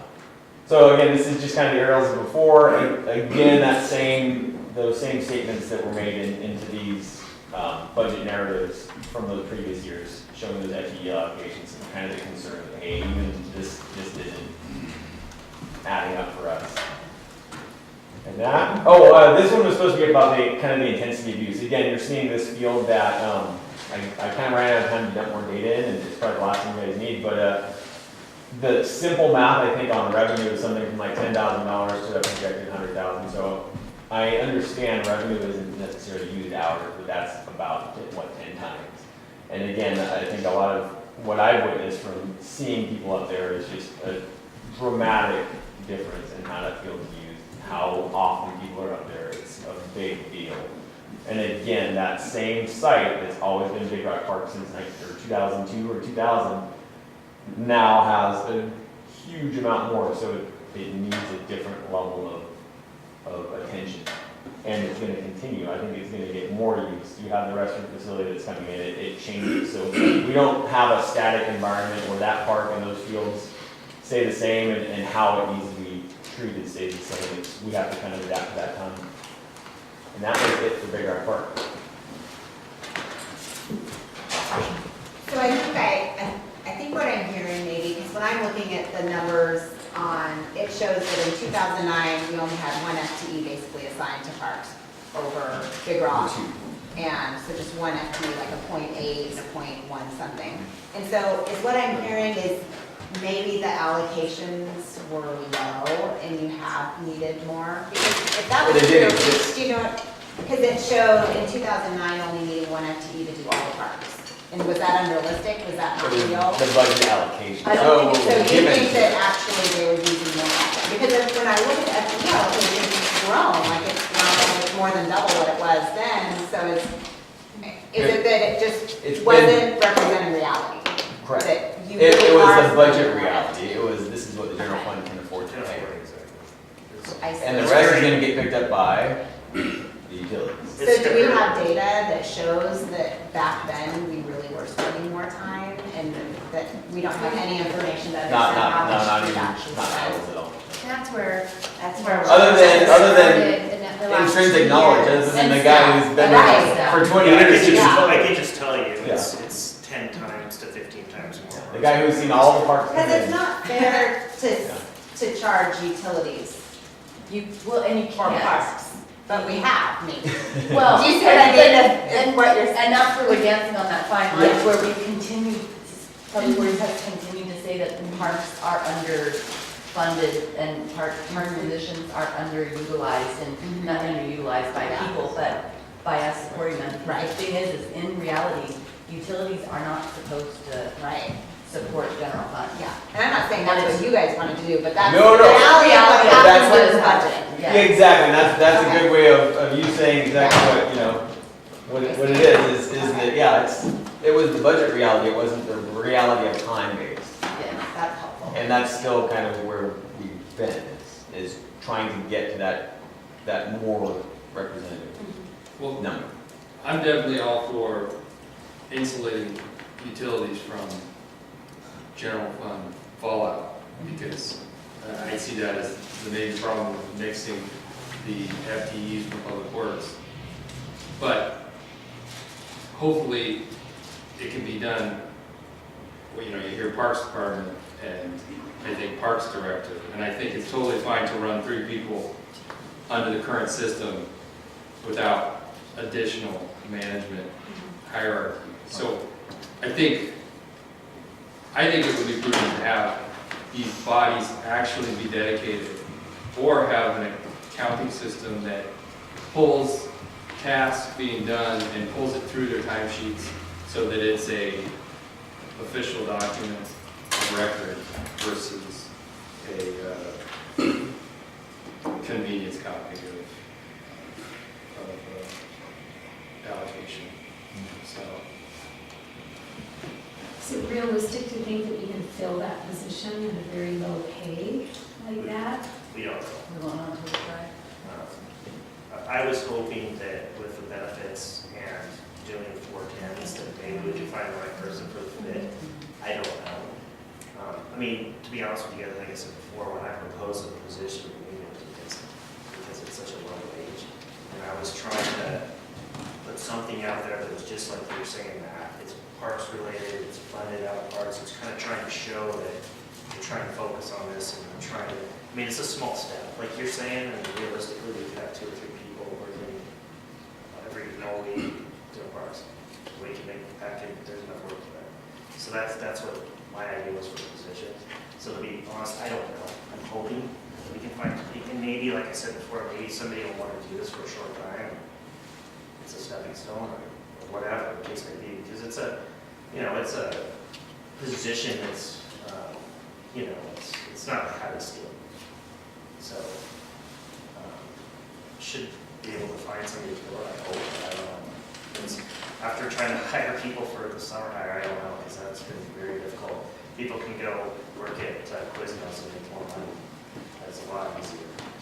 As a summer hire. Yeah, summer hire. The wage rate for the parks employees, it's not bad, but it's not the same. It's below. No, well, it's lower than the top end of the season. the benefits allotted to a city employee are significant Right. compared to the private sector. I know we always compare to the private sector, but private sector, I mean, I get PERS, so I'm not gonna, I remind myself every day to be grateful, because PERS, a retirement system is non-existent, and, I mean, you get what you pay in, and then, so, I mean, I guess that, I don't want to get on a soapbox or anything, but that is a significant benefit that I try to remind myself every day when I get frustrated with it. Well, that in addition with the hours is what I'm hoping to draw somebody in. And I think the other, just to belabor the point again, we currently have 2 M2s doing parks work, which is, I mean, 3. well, 2 FTE, right? That's Oh, the 2. 18 allocation is 0.97, 1.97, right? Something like that. So, Any other questions for Sean or Joe? Well, thank you. Well, let's take a 10-minute break.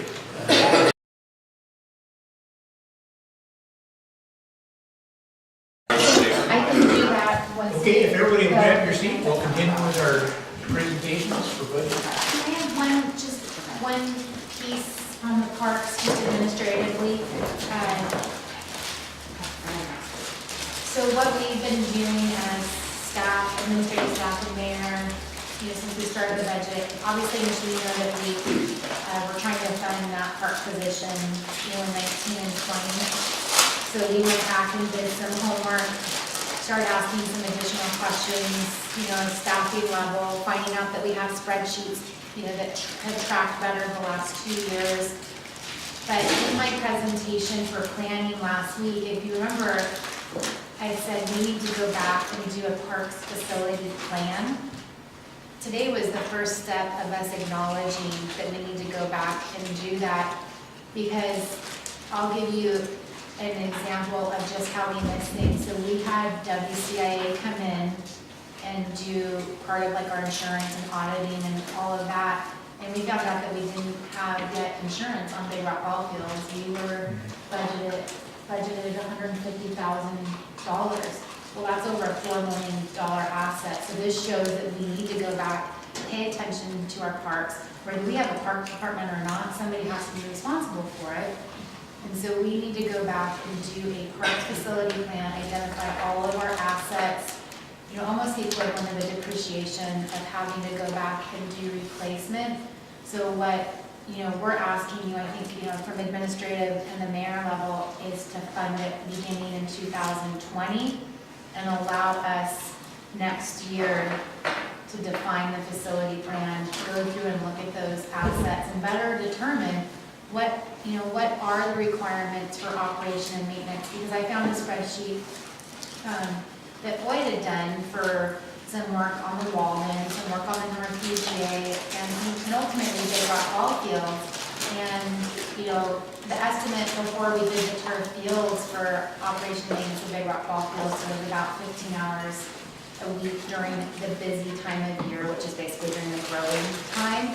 Well, now we have a different facility that is highly intense, it has more intense uses. Some costs will go down, but some costs will go up. So we need to go back and look at those. And so it'll be a similar exercise when we did the Walden Park and the Rio Vista Park, when we looked at what we thought would be the operational cost of those parks when we approved the design. So it'll be a similar approach. But that's at least what we wanted to share with council.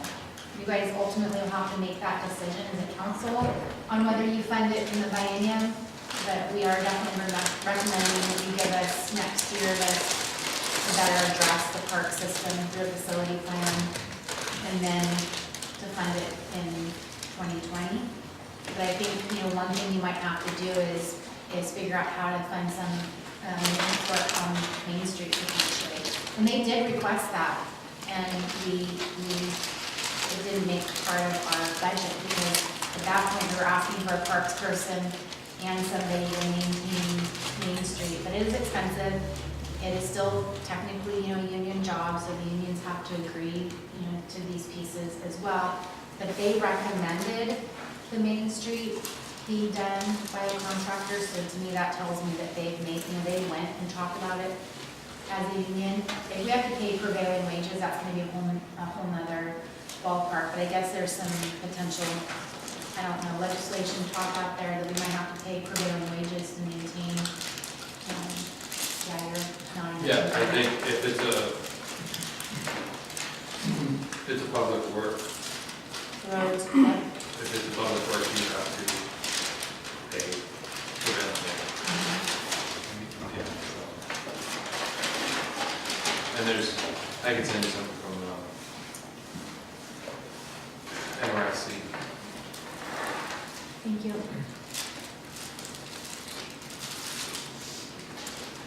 Are you about reading? No, I'm asking, do you want to take the first one? Sure.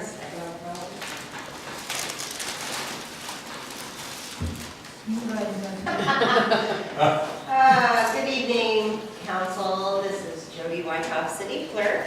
Joining me is Laura Thomas, interim city administrator. We're going to discuss tonight just some of the miscellaneous funds within the general fund, economic development, community events, and recycling.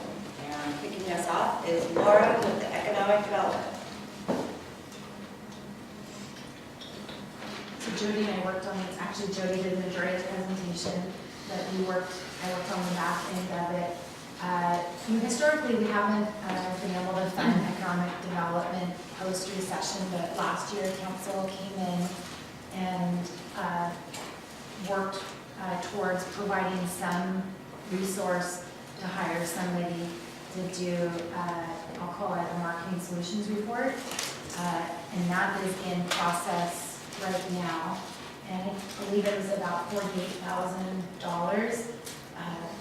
Obviously, you know, after you do a lift like that, you then historically will spend money towards economic development components, whether they're projects or recruitment and retention. You're going to do something to move that potential document forward. And one of the items that we talked about previously was looking at directional signage on Main Street that directs customers to other businesses off of Main Street. That can be a component of economic development. And even better yet, you can potentially get grant money through the court to do, you know, a project like that. So that being said, we do apply for court grants every year to assist us in economic development projects. We do have matches that go along with those. And wouldn't necessarily, they're small matches, they're usually about $10,000 a year, and that's still a good amount of money for us. We've entered into partnerships with Sound and Savers and Equality, and they've been really successful. Councilmember Walker has talked about those. He's been really involved in this partnership. And just to add on to that, up until now, and probably continuing into the biennium, the court grant that we applied for, it's actually Mountains to Sound doing work on behalf of Savers Snoqualmie that is paid for through court grant funds that are given to Duval, if that makes sense. Like, each of the valley cities contributes to Savers Snoqualmie efforts and such that have agreed to do so. So I hope I explained that. It's kind of confusing. And honestly, for us, I believe it's a nice relationship because staff can't necessarily do that work as an individual because we don't have an economic development department or staff necessarily dedicated towards economic development. So if you can share resources and pool them, I think it's a good idea. Where are we at on that contract, On the economic development one, percentage-wise? you are 4/5 of the way through that process. I know that because I saw the bill today. So, yeah, you're 4/5. So in the 1920 budget, in the services, that is, 20,000 of that is match dollars. And then there, it would also acknowledge the court grant as well. We don't have a lot of money in there. I need a sheet so I can remember. Give me just a second, I'm gonna look at the.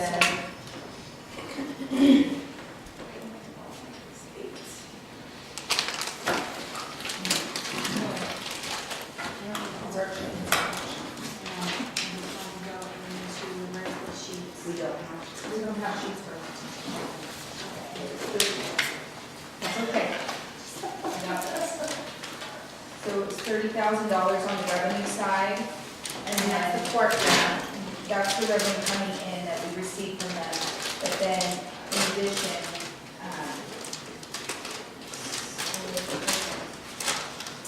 we have the 50,000 expenditure. Yeah, so it really only is for the court grant, which is 15,000 a year for 30,000. And then we have $10,000 each year for the court match. That comes up to the $50,000. And then we added $1,000 for printing, so if you wanted to do some sort of card stock at Chambers or on the ferry, then it gives you a really small piece to do something. It's very small. It's literally really just to operate the grant. Are there any questions? Does some of this pay for Savers Snoqualmie, like a direct, that relationship, do we contribute anything to I that? don't think we actually give them money, no, because they're, we have an agreement with them that we're gonna support, but we support via our court grant. So, Do we write, we don't write them a check. so they get a grant directly from the court? It We doesn't pass through us? get the grant. This is why it's so cute. The vehicle. We get the grant, Mountains to Sound does the work for safer snow-plowing efforts. So like branding, wayfinding signs along the trail. They've done art and heritage map valley-wide. They did like a walking tour, self-guided walking tour of our public art. So stuff along those lines in each city. So Mountains to Sound does the work for safer snow-plowing efforts, but we manage the actual like grant process. So we pay Mountains to Sound for the work that they do, and then we request reimbursement from the court Okay. for the grant. It's similar to how the Watershed Forum grant works, where the Watershed Forum is part of a riot and then part of the flood control district and the county. So the county staffs it, the flood control district funds it, and we have to match the watershed, our portion. We have like it's kind of like a PSRC, you have a fee to buy into the program, and so technically our share is over $30,000, but we get a grant for all but 10%. So it's similar. We only have 2 slides per subject, so any other questions about economic development before we move on? So the next fund is community events, 00103. This funds your annual tree lighting event.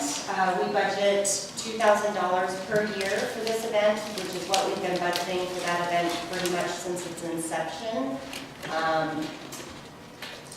Obviously, you guys all know it's a community favorite. We are looking at possibly buying some higher grade lights. Commercial grade, excuse me, so that hopefully they will last, because we find that we have to replace quite a few strands of lights every year, because we just get hit by the winds and everything else, and they're up from the week before this event through January, yeah. So we are looking at spending a little bit more money. We're keeping the funding at the funding ask the same, but what we're thinking about is if we purchase more higher end commercial grade lights in 2019, we might end up using a little bit. Oh, in 18, then perhaps in 19 and 20, we won't have to spend that money on lights. And then we are going to continue to work with community partners like the Rotary and Chamber to continue to grow this event and make it, eventually maybe an all-day kind of thing and move it to a weekend, but who knows at this point.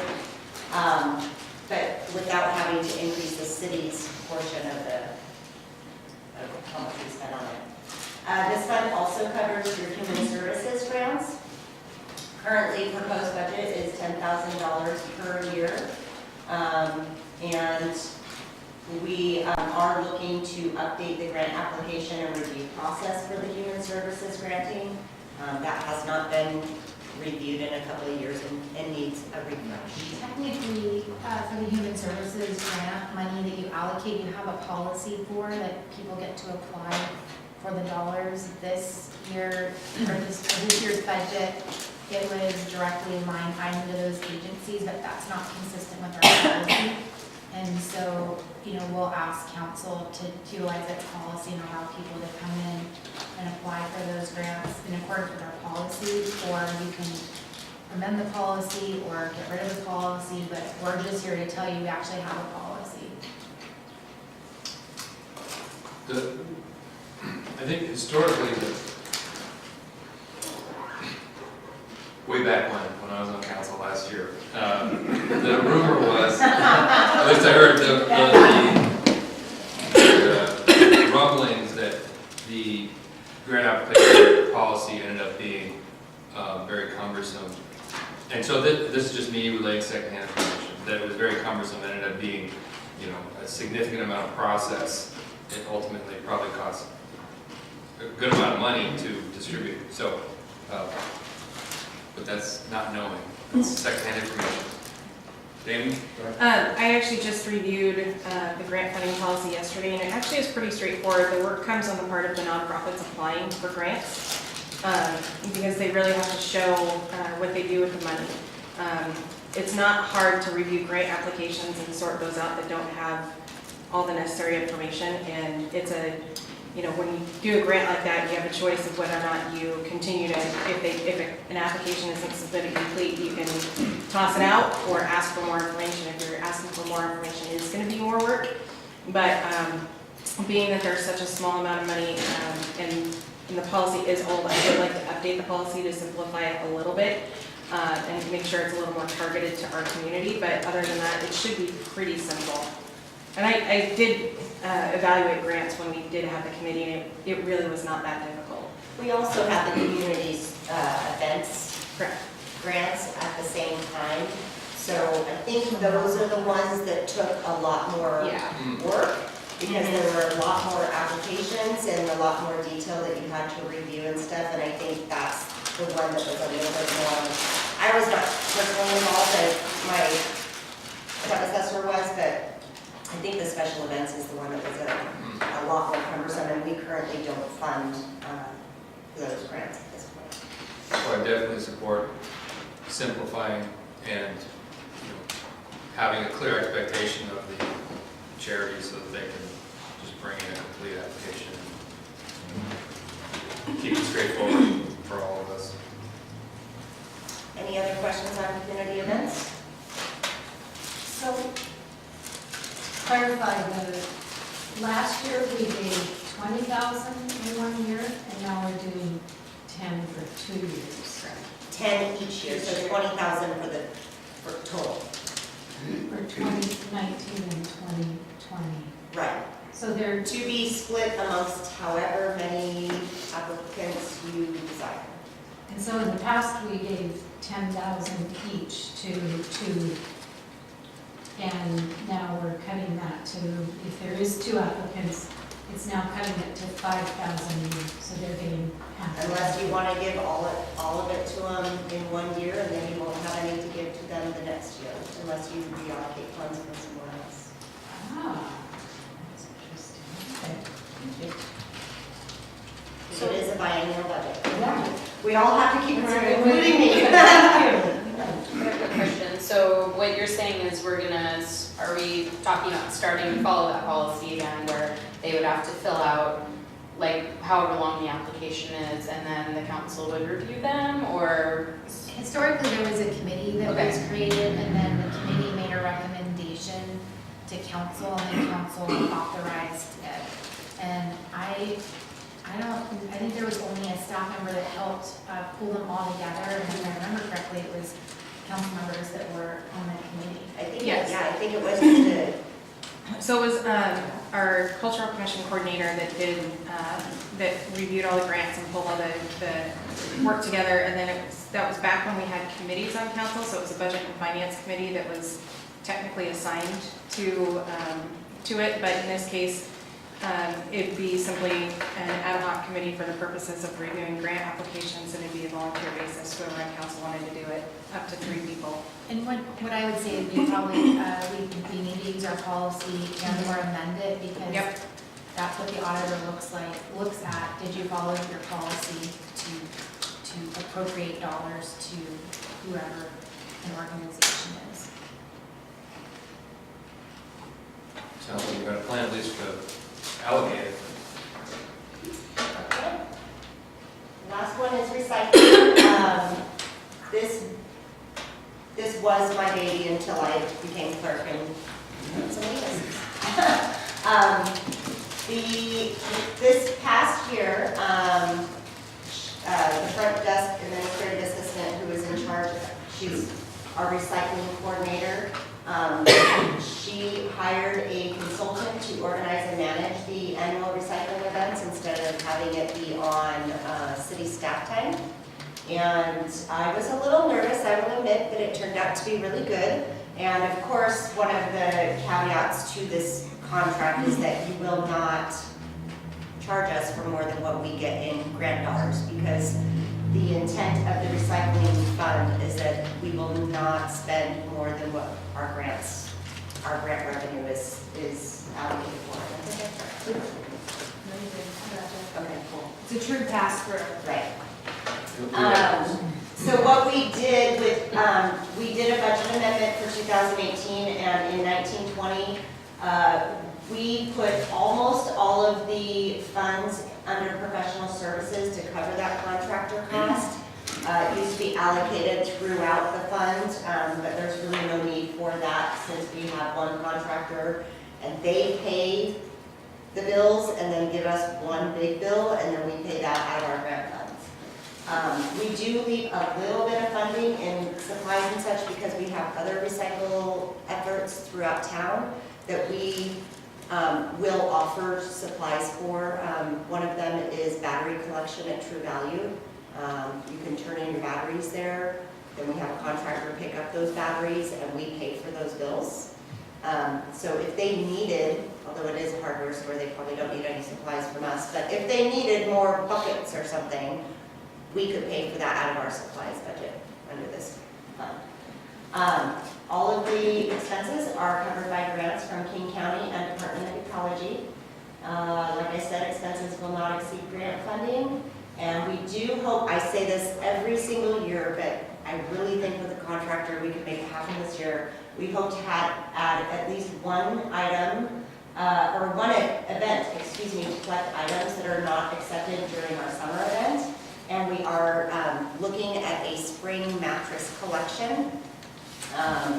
Because we were going to do a shredding event, but a local realtor started doing shredding events, and we don't want to really step on their toes, so we'll let them take over that, and we'll collect big obnoxious things that you have in your garage, like a mattress. So, we do keep a little bit of money also in the salaries and wages and benefits to cover Sherry's time, because although we do have a contractor that manages the events, she still manages that, the contractor. So she still does put a bit of time doing that, and she also handles the reimbursement request for the battery collection, because that is a separate request than the one for the other events. I already talked about the supplies, and again, the services are much higher than you've seen in the past because of that consultant. Any questions?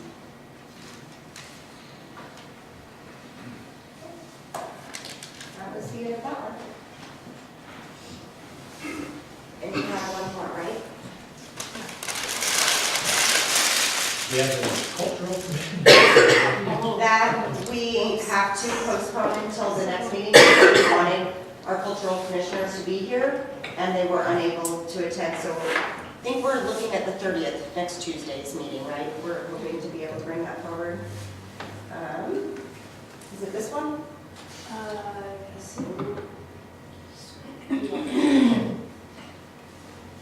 So these are budget updates. Yes, so this is conversational. This is just following up on some of the stuff that has been talked about. And so this is truly up for some discussion, and then we're gonna probably ask for some direction out of this so we can try. The goal is to, I'm sorry, Lindsay Vaughn, Finance Director, I forgot to introduce myself. The goal is to eventually get some direction so that hopefully by the next public hearing, we can have at least another, it'd be wonderful if we were almost there, but I'm gonna say a draft of the next step before to finalizing the budget. So on the levy lid lift, essentially we're showing in our budget. These are questions that have been submitted, to the department, typically by council members, so that's why you'll see some of this information as well.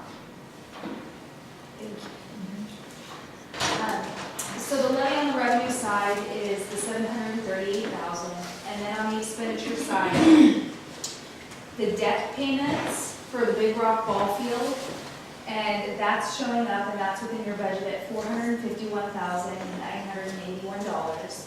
The school resource officer is next, and that's what we've allocated. The $256,000 is what's allocated within there for that resource officer over 2 years. And then the information technology, the third piece is, this gets a little confusing, and I will just say that outright. So on the right-hand side, the interfund transfers from the general fund to 502. First, there's a separate line item for police, and they're at $175,610. The other general fund FTE allocations total the $140,140. And then essentially when you go to the information technology, which is Fund 502, that's where you're gonna really see the detail within for what is technically the upgrades that we are proposing under the next biennial budget. And within there, there's the computer hardware and software upgrades at, oh, I didn't finish that number. Sorry, I will fix that and get it back out to you. And the network servers, that is at $63,000 though, that is correct. And the network servers at $23,000. And we're also funding at 50% in a replacement, essentially a replacement equivalent to like what we were proposing for the vehicle, very similar to that. Are there any questions, or would you like me to just continue? So computer hardware and software, $63,160. That is essentially new computers, new monitors, and moving everybody, or essentially a big lift of the city to Windows 10, is that correct? So this was in the IT presentation as well, but yeah, they're looking at over 19 and 20. The majority of our computers citywide will be replaced, and they'll upgrade to Windows 10. Okay, thank you. And really quickly, that number is $63,164.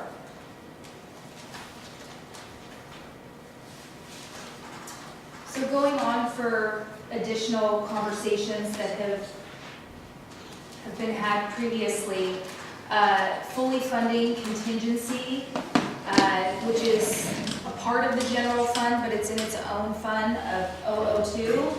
And we have done that. And within streets, essentially this, we're not going to talk about the transportation benefit district until that's on another meeting in the very near future.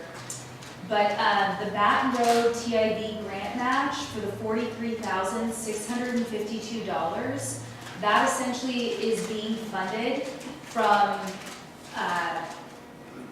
the ending fund dollars. It's a one-time essentially ask to fund it out of the street funds ending fund dollars, which then totals at the end of the biennial the $91,000. So also looking forward into the street revenue, we've been talking about the grading permit fee and essentially some sort of a waste management fee that goes directly into our street fund for the wear and tear that their trucks are providing on our roads. And we've brought that up before, but we just wanted to also bring it back up that we're looking at that. Yes, you have a question? Sorry, going back, so the Baton Road grant match is $43,000. Correct. Being funded from 101, ending fund balance. One time, what's the remaining 90, that gets up to 91? So when you take the 93, or the 43,000 and you withdraw it from that ending fund balance, your new total is the 91, almost the 92,000, the 91,851.15. So by using those dollars you are then changing your ending fund balance, you're reducing it by that, almost that dollar amount down to the 91,000. Oh, okay, so 92,000. that's the new That's the ending new, fund balance. correct, Gotcha. correct. The grading permit fee, which we don't currently have, Correct. how do you see that being structured if we go that route? So we pulled the research from the city of Kirkland and the city of Bothell, and one city uses a cubic yards approach and one uses an acreage approach. And so I did the calculation for what, like taking Walden and what that would look like. And then I've asked the Public Works Department / engineer to peer review my work to make sure that it adds up. And so my guess is like the first week of this, or the first meeting in December, we'll come back with a staff memo and briefing that says, you know, here's 2 policy choices, here's one that looks this way, here's one that looks this way. If we took it to a project, this is what it would look like. Do you want us to move forward and create a fee resolution and a policy around that? And then also that second into that question would be, do you want to dedicate it to your roads fund? Do you have a sense of what type of revenue we're talking about? I mean, just ballpark? I think that in good years, you could generate between $50,000 and $150,000 in your peak kind of years. And for example, the fee for per acre for one of the cities was just under $2,500. So if you have a 40-acre project, for example, and we do have 40-acre projects, you take 40 times that 2,500, that's a good chunk of change. Can it be structured to incentivize less mass grading? So if you took off less dirt, you wouldn't be charged as much? Well, there is an incentive because you're only getting charged if you do clear and grade. But sometimes they take a whole lot of dirt away and sometimes they But it's move it, I think they I guess. they will try to balance the site. try to balance the site, but if they can avoid, it's all part of the design and going into cost analysis that they design. One of their most expensive costs will be moving dirt, so they will limit that as much as possible. And the other thing is even if they limit it, they're balancing the site, so they're taking it from here to here. They're still bringing in large construction and heavy equipment. So if, you know, for example, a project, some projects will move 300,000 to 400,000 cubic yards of material, and they'll have maybe 100,000 net that comes in of export, or they'll have 100,000 feet of, you know, of incoming because they need structural fill. It's not easy to do that because under roads you can't use existing soils. You have to bring in structurally stable soils. But in general, your fee is there to try and tell people you're going to pay a fee with the more cubic yards or the larger your project is. The other question that we're asking ourselves is, so if you use that, say that acreage fee for your preliminary plats, your projects, and then do you come back in then when a building comes in for a permit and charge, you know, the cubic feet or whatever, or cubic yards on that end, because once again, they're moving dirt around because they're putting in foundation. So those are some of the things that we're looking at. Is it one time, or is it one time for the big one and then the second time for the smaller lot? I think in terms of, I think we should probably, because it sounds like we're gonna have a whole nother discussion on this, and I think we should keep it, because I think it's a whole wax, but I think we should try to keep it simple, but I think we should keep it at discussion, that's my thought. Thank you. So moving on to the deferred maintenance, of coming up with a total of around 125,000. Essentially, we identified that within, I'm gonna jump down to the bottom one, the second one at 50,000, that within the 503 fund, which is our building maintenance fund, that has an ending fund balance, and so we designated essentially taking that $50,000 from the Fund 503's ending fund balance and allocated it towards the depot building's capital. And with the 75,000, that then would be allocated coming from the ending fund balance from the general fund, putting that 75,000 into Fund 503, which is the building maintenance fund, but it's also on the, in the internal restrictions on the ending fund balance side, you're gonna see that 75,000 reserved until council allocates where its intention would be desired to be placed. So it's not going to a building yet until we go through essentially the facilities, going over the facilities.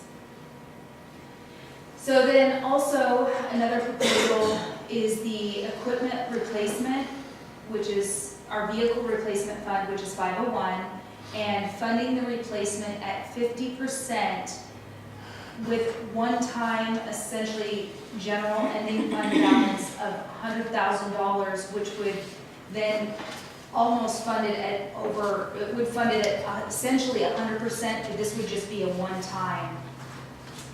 This goes into our discussion before of like not necessarily spending your fund balance from the general fund, but putting it into the 501, putting it into the 503 so that those are fully funded and healthy accounts. What is the ending fund balance after the fund transfer to contingency and then after other proposed ending fund balance, the percentage, magical percentage? 17. That gets it down to 17? No, 17% is what you're, Is go ahead. Yes, essentially, there still will be an unreserved. We have also funded the 17%, but I think it's, I don't want to throw out a number. I haven't I actually think done that the would be good, helpful calculation. for the discussion too, is like the three steps, the first, or the two steps. The first step being the fully funding the contingency takes it from the 30% that it is now to what, and then the equipment replacement is the only one out of that, the general fund? No, and then there's the 75,000. So, yeah, how those affect the percentage to the annual revenue? So originally, it was just over 800, it was just over 800,000 when we talked about it at the last council meeting, and so The 800,000, you gotta tell them of what? Percentage of annual revenue. $800,000 was the unreserved ending fund after balance. 17% is maintained. You have Correct, I'm $800,000. sorry, after the 17%, yes. And the full contingency. Yes.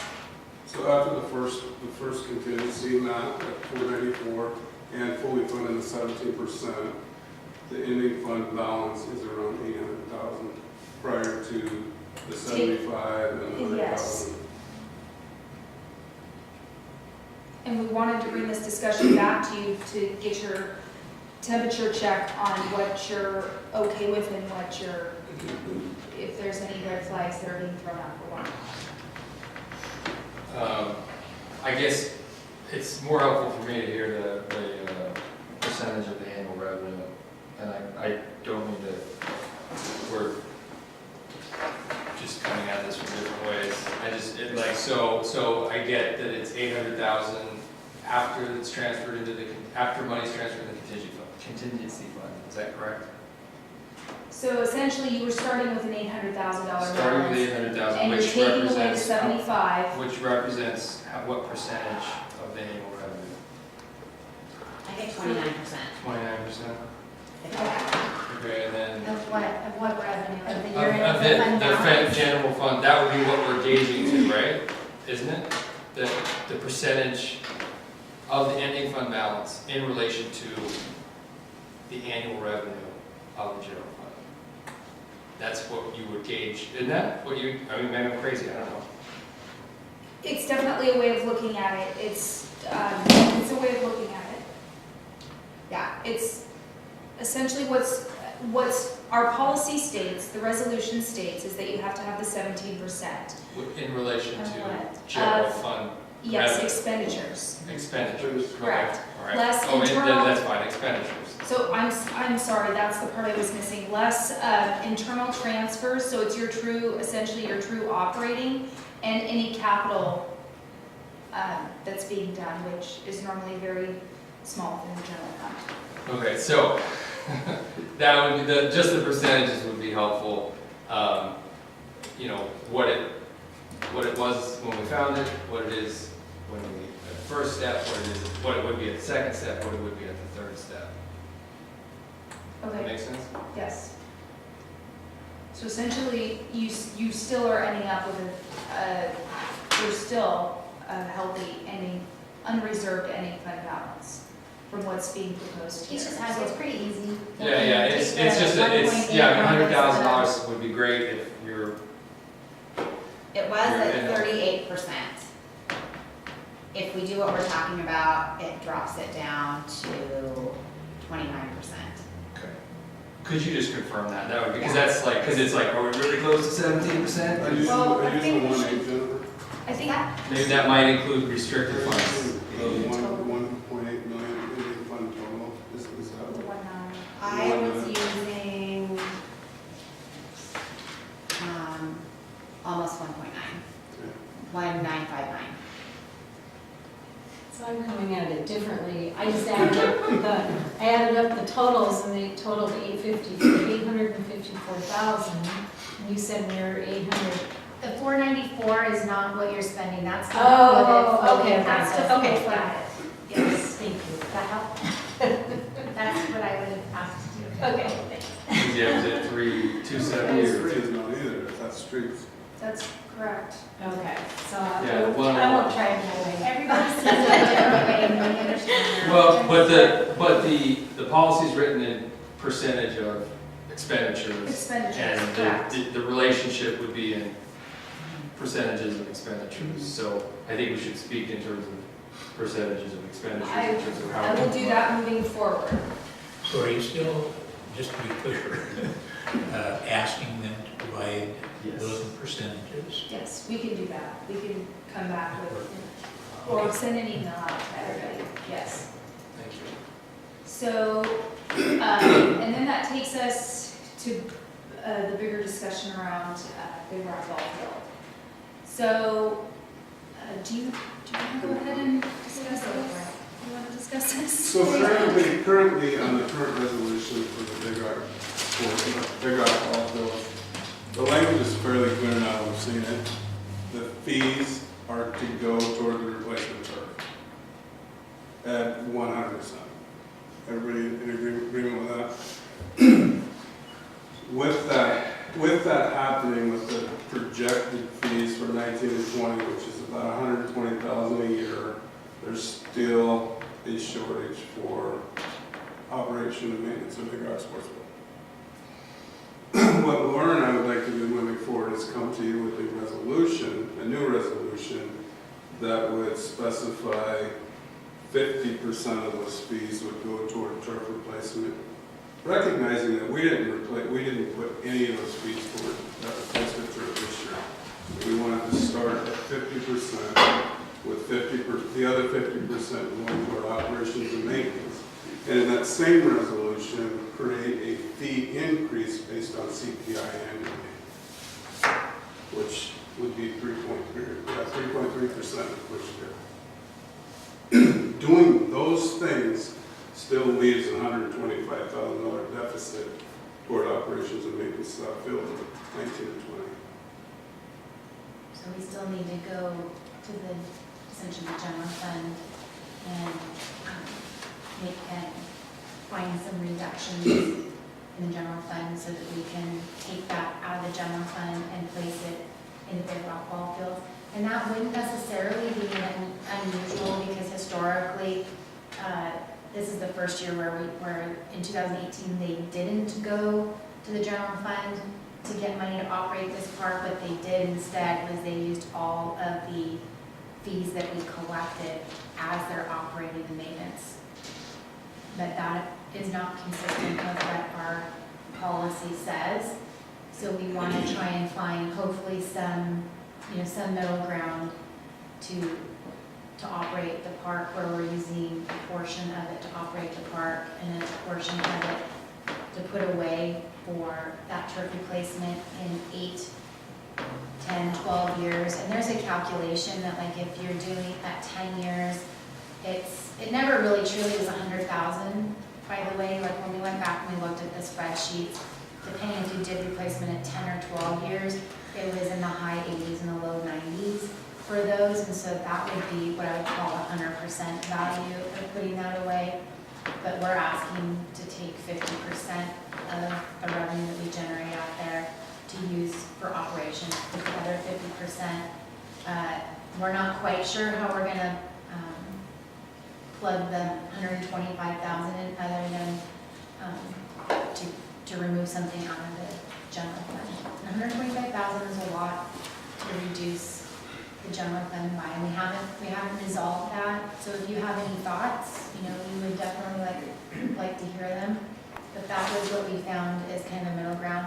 But going back, previously, anywhere between $50,000 and $75,000 a year was used from the general fund to operate big route ball fields. But parks are general fund, so it doesn't surprise me.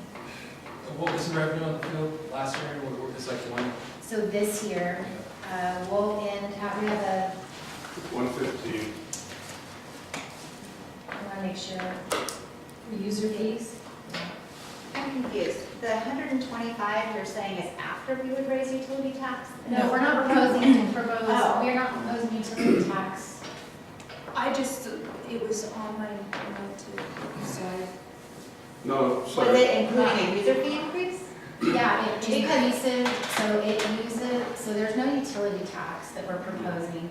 But what we are proposing is a user fee increase every year, like our other fees, which is to go up by the CPI. Are you seeing other cities do that? I'm saying that's what we do in Duval when we raise our fees. I'm not talking about what other cities do. Yeah, I guess when I look at the resolution of when they decided to set fees, it was that we want the field to be well utilized and we want to be comparable. And we're comparable to a lot of cities that actually have more convenient locations even. And so we would be raising our rates above where you could go to a great place like Woodinville or a great place like Redmond and get the same for less. And so I think the reason when they originally set the fees is we will make more money by having the field rented the most. And so if we start pricing ourselves out of our competition, we're gonna lose the potential to rent it, because when I was renting fields, I was looking for which fields were the most reasonable.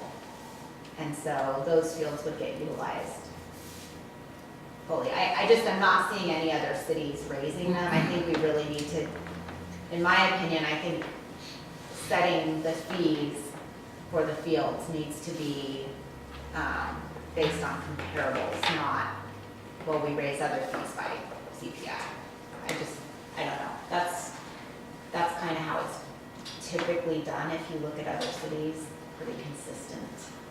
The other thing, and I don't quite get that number, so if I look at the entire expenses for the 2-year biennium, it's about $220,000 to maintain the field. And so if we take half the revenue, which is $120,000, I only end up with a $100,000 shortfall. Okay. I don't know where maybe something changed. Yes, Yeah, go ahead. Yeah. absolutely. What changed? The utilities that we identified would within that, we increased that to $40,000. So from 19 to 40? Yes. Okay, so that's the extra 20 grand. Do we feel pretty confident that the lighting, because I kept hearing like, oh, we're using LEDs, it's hardly gonna cost any money, but it is costing. Yeah, we're over budget in our utilities because it was underestimated. And so. And we don't know what that comfort station's gonna do either. Yeah. so we have The to. new restroom. Okay. Okay. So I guess that would be right in line with supplementing by the general fund by about 50 grand, which is actually less than what it always been. I mean, that park's always been, it's a park, it costs general fund. I mean, to try to make this park stand on its own is really not We're a not model. disagreeing with you, other- it's just yeah. the way it was done in 2018. We're not disagreeing, Right. we just didn't anticipate, Mhm. you know. I think this represents everyone listening to our concerns and brings Yeah. something back that's more reflective of what community impression of this would be going forward, and I appreciate that. And I also appreciate that it's a difficult, it's going to be a difficult task to accomplish. And I mean, I'm sympathetic to Councilmember Knapp's concerns in regarding the field costs in relation to other fields. And I do worry about the incremental, the tiny creeps of everything, but I would be fine with the 3.3%, and I mean, perhaps it's something we should, revisit as a council in 2 years or something and come back and say, are we getting out of hand here, or are we getting out of line? Maybe that's something we could look at with the parks plan. Kick the can, but. Other council members? So the 50/50, the turf replacement, from what I've been hearing, is going to be $100,000 a year. And then the operating and maintenance, I don't know what that is a year, but if we take 50% of 115,000, that's only $57,500. Am I doing? Single year. So Yes. it's In about, 1 year? so it's just over, it's about 240,000 in revenues, that's about 120. And that's with, and we did not calculate in the 3.3. We didn't assume that because we're having discussions with council on it. So the 240 is just without that. And then when you put half of that into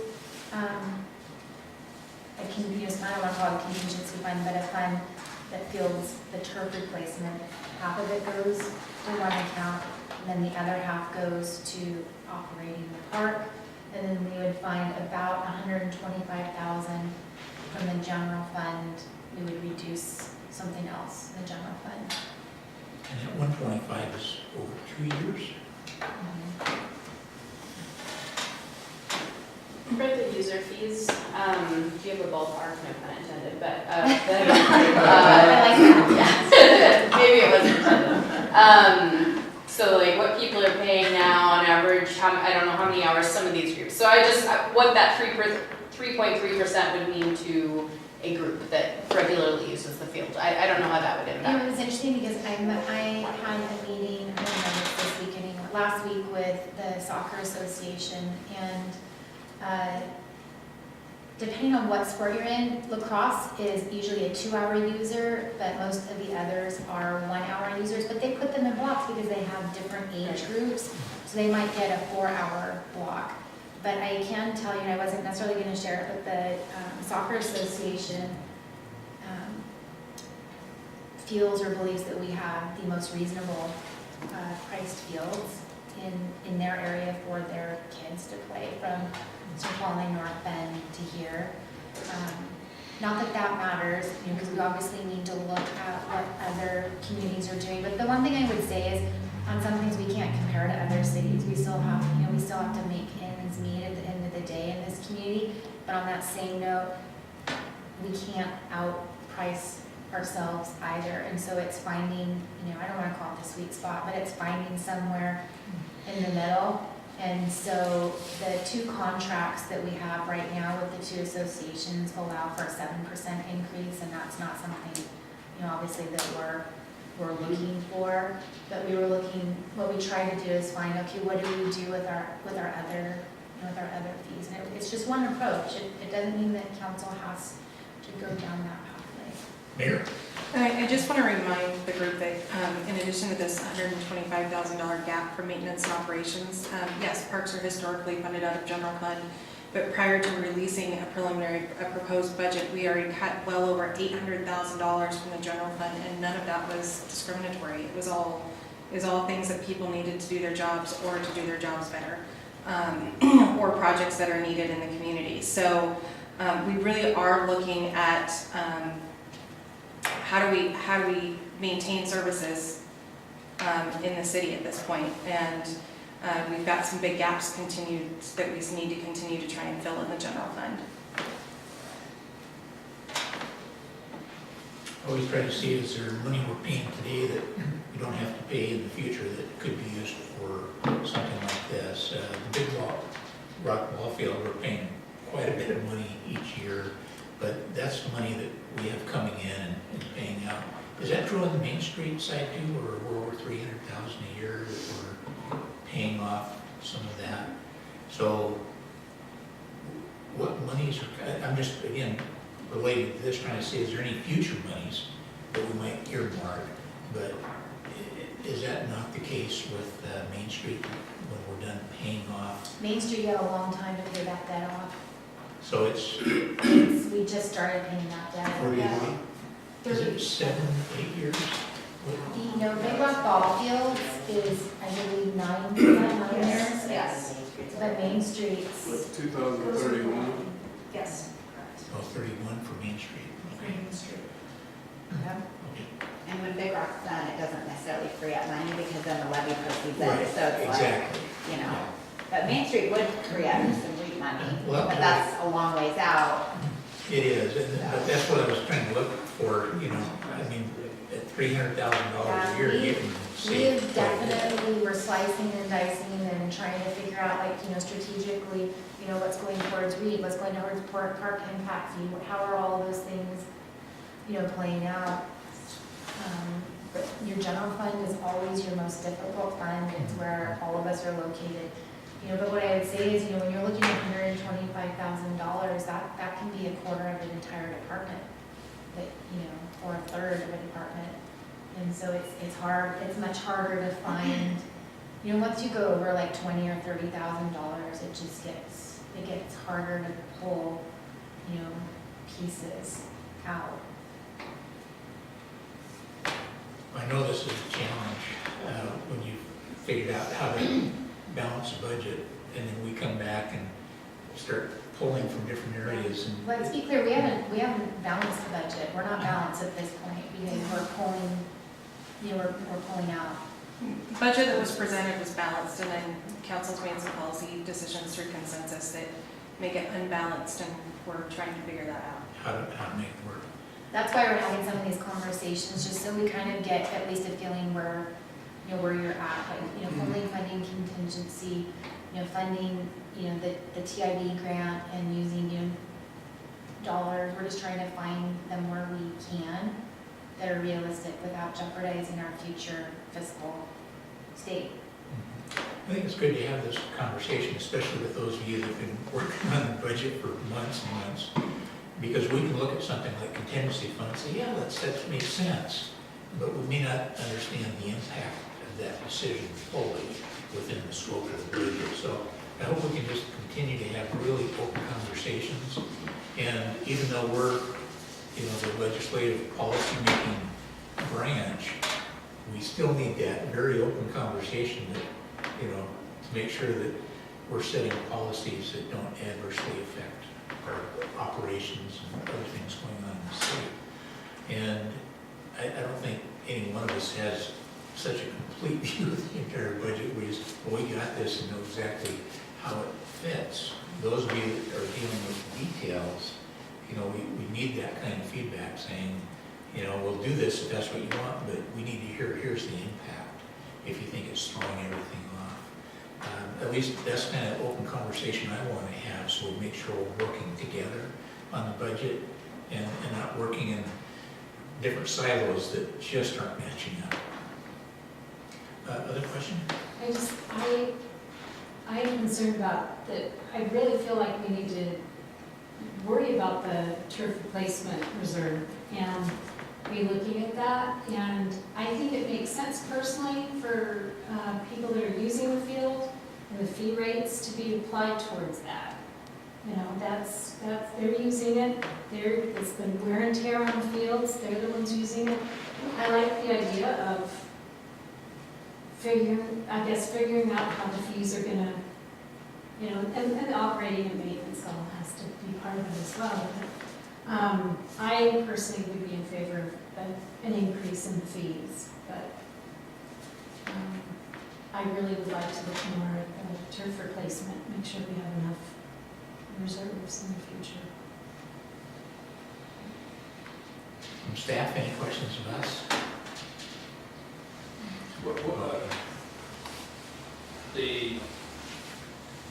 So it seems as though the proposed ending fund balance actions would balance this section out. You potentially could look towards that, but what we were trying to do is not use those, we did not want to come to you using those dollars for operation and maintenance. Well, I think it's important for folks to understand, because I think that's kind of essentially what we're presented here with, and what we should understand is that, that this is what, this scenario would result in this remaining cuts. That if we have some other ideas of tweaking this, then now's the time to put it out there. But I think this is a good balance the way it is. And I think the other ending fund balances would be like a separate, another conversation. I think on this issue, I'm satisfied with that. But I think if we have any sort of ideas about the changing the allocation of that turf replacement, then we should get that out now. Other comments or thoughts? Is this generally a direction you'd like us to bring forward? I'm still struggling with it personally, because I feel like doing the 50-50, I don't know that that's gonna get us to the turf replacement, but. So understand? I definitely struggle with that. What I will say is that when you go to fund that turf replacement, you're going to have to look at an RCO grant or a Kathy Lambert grant. You're going to look at REAP dollars. So you're going to fund it from multiple things. Honestly, I'd rather see get grant dollars and REAP dollars, because these are real impactful dollars that are not then available for operation and maintenance. So I think what I would say is, we're pretty good about getting, at least 20% in grants, and as long as it's eligible for REAP, it's listed as a project, you could also use REAP dollars. We're successful in grant finding. You guys have seen that. But what I would say that I'm more concerned about is that we as a community, and really as a department, Parks or Public Works, whoever is maintaining it, you better do a good job maintaining it so you can get 10 years out of it, because if you're having to replace it in 8 years, that's going to be a problem. You believe that the new Parks employee that's in the budget would be a big part of that? I'm not going to weigh in on how I feel that position would implement this. What I'm saying is that you need to have policies that protect your field, because you don't have resources out on that field 12 or 14 hours a day. Other communities and cities babysit their fields. We do not babysit our fields. And so if we're not going to babysit our fields, then you better have a policy that these organizations are going to sign and guarantee that they're going to have a team parent monitoring water, drinks, food, all of those things, and keeping that park up and operational, because you will not get even 8 years out of that field if you don't create a policy to do that, or you're going to create a position to babysit. out there. And obviously, we know that we can't afford that. So we're gonna be creating, this facility use policy, so that's one of the things that we're gonna have to look at. And most of the communities where you do see I'll call it outrageous fees for their facilities, or because they have babysitters on their fields at school districts and cities, and you're paying overtime on those. So I told you before, for Lake Stevens, we paid $165 an hour for games. We only did it for, home games. And that was a huge expense, but it was one of the only turf fields available, so we used it, 6 times a year. These are $40 essentially an hour, but we have to make sure that we get what we can out of it to extend the life of it. You should be able to get 10 years out of it, and if you do it well, 12 to 14. It's just going to be dependent on our policy and enforcement of the policy. As far as the parks worker, that's a bigger picture of, looking at it from our entire park. It's not specific to just big rockball fields. Any other questions?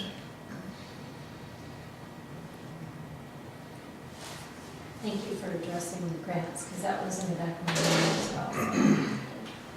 Would you like to have enough of an answer on that? I mean, I feel like we have at least the answer to split the 50-50 with the resolution about, whether or not we add the CPI on it. We'll bring it forward with the CPI. You guys can make a decision. It'll be through a resolution. If you want us to hold public hearing, we'll hold public hearing and see if there's community support to do that. Well, let's just go around with those that are here, just to ask just about the CPI. Councilmember Natman? I struggle with it, but I'm just one person, so I would struggle with raising the rates until we see full utilization of the field, I think. Councilmember Henry? I think, for me personally, that percentage I'm mostly okay with, but it's kind of a proceed with caution thing. I think you had mentioned, see where we are after a couple of years. I don't want to just keep jacking up the price. I don't think anyone does, but also being really aware of this stuff costs money, and so I think it's a potentially a fair avenue for now. Councilmember I agree with increasing. Mayor Pro Tem?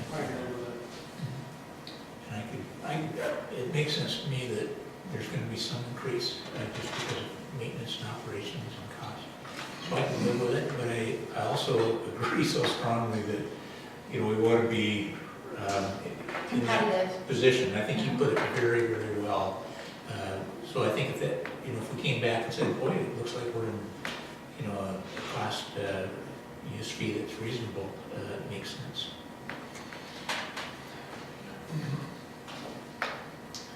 Did that end our presentation? You got I'm gonna more? keep going. Okay, here we go. So just really quickly, I just wanted to show you, I know it was discussed in a previous budget meeting to essentially read that everybody was okay with reducing the $2,000 that was put in for the identified code. I can't remember exactly what code number, DMC code number that was. But essentially that dropped it, the 2,100, essentially because of your benefits. So also just to highlight, we definitely heard a very strong message about the Riverview School District and wanting to stay and keep meetings in that area. So essentially what we've done is to try to kind of reconfigure in order to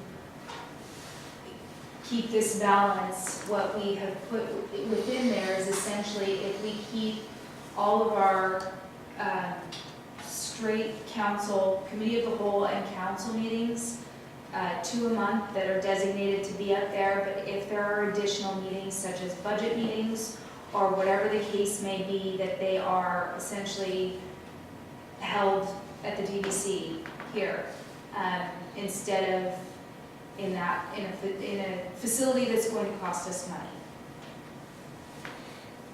Just get a question right now. So does that mean like town halls? I mean, Yeah, we could, it depends, but we could end up having to have some town halls here. okay. But we'll do our best to look at what the budget is and have those meetings. I think we're looking more like the meetings that we're having this evening, especially during budget seasons, that we hold them in this building. And then what we did is we took official publications and brought that down from the 24,450 to 16,950. We heard loud and clear that you want to monitor our code amendments and the amount of money that we spend on them. So what'll happen is if we get close to hitting that number, we'll come back and ask for permission to work on policy. The professional services strictly from council, or is that pulled from, does the planning commission pull from that? From professional services, no. No, it's just for council. Just for That's a good council? question, For though, training? yeah. Or Planning for, commission, planning Training or commission, retreat facilities? yeah, you have travel and training budget, but professional services, historically, the council has had guest speakers, moderators, facilitators at some of its meetings. And they're very expensive, so just to give you an example, when the city had a all-city retreat for staff, it was, how much was that? Just shy of $4,500 for a one-day retreat. So it's pretty typical to see, you know, 2,000, 2,500. Like if you hired a Mike Bailey, you would pay $1,500 to $2,000 to have him come in and talk about budget at a half-day retreat. If I can add to that too, when you do have a retreat facilitator come in, they usually spend a lot of hours doing prep work, getting to know the body and getting to know what they're coming into so that they can help guide the work. So it's not just, they don't actually just do data, they do a lot of prep work and reporting out afterwards as well. So it's not like it's just an 8-hour chunk and you're paying that much, there's a lot of additional work that goes into a facilitation. When we did the all-day retreat, we probably had at least 10 hours worth of meetings internally with the facilitators, because there were actually 2 of them, and then we had a post as well. So this was the most recent, It was this, all-city staff one, not the most recent. giving us an idea, this is a twofold thing, one for budget, 2 for this coming year. So the retreat we did here, I can't think of the gentleman's name, the budget retreat, Mike Bailey. Mike Bailey, what did that cost? I believe that was pretty inexpensive. All things considered, I think that one was under Yeah, $500. he really likes us. He got them for free. I think at the moment, the only thing I can think of that we have on the horizon would be to do something, try to schedule something with him, beginning of the year, or timely manner, so that we can have some sort of, get, you know, kind of a priorities meeting, so we're prepared to communicate with the mayor the next time. It went at the beginning of the end of next All year. of your council retreats have been facilitated by whoever comes in. Some people will come in and do it for free, but my guess is that you're looking for more than just a budget facilitator, but I could be wrong, and maybe that's where you guys need to have a discussion about what you're looking for in that biennium, because it is hard for staff. You know, we sit on a different side of the table, and so we can't necessarily facilitate your retreats or your especially your budget retreats. But there needs to be time where you guys don't even necessarily have us at the table, so you can talk about what your vision is for the city openly. So, What I think right now that would be that was the only thing I had in mind. So I'm just trying to think of a way in solidarity to get us back to where the requested. I feel like, sorry, can I? The original ones. After you. Go ahead. Travel still seems a little high. I thought I kind of remember here knocking it down by maybe 1,000 or 2,000. It's only been knocked down 400, so I don't know how everyone else feels about that. But looking back in past history on what was on the proposed budget, it doesn't look like it's ever been utilized too much. I mean, the most I saw was like 2,000. I think the theory behind it was we have so many new council members,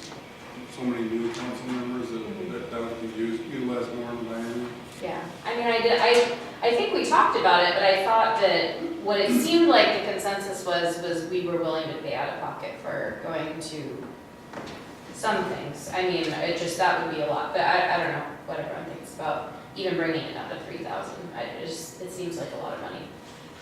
And the training too, we talked about, that there is training online. We could even use this room and do, watch online training together and talk about it. There's all sorts of training that you can do without. That's what we do for planning commission, we do Yeah. webinars. Yeah, so why not? Try The and do webinars are, cost money as well, a lot of them do.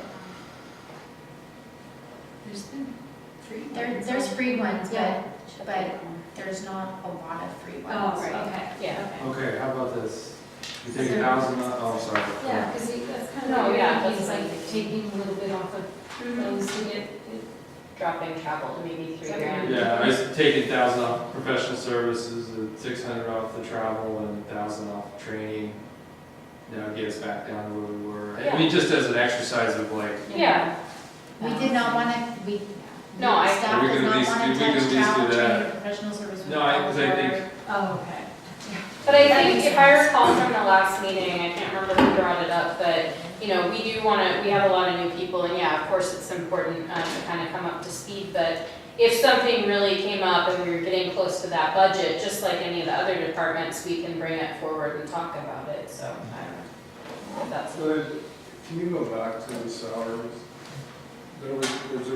Should have been a reduction here. Yeah, There there's is. a $2,100, that's why. So that equals out, Matt, but this is your overall budget. I just Oh, couldn't, it's I couldn't, Just the 2,000, the 2,000 away from salaries for the $100 missing work thing we were discussing. oh, I got you.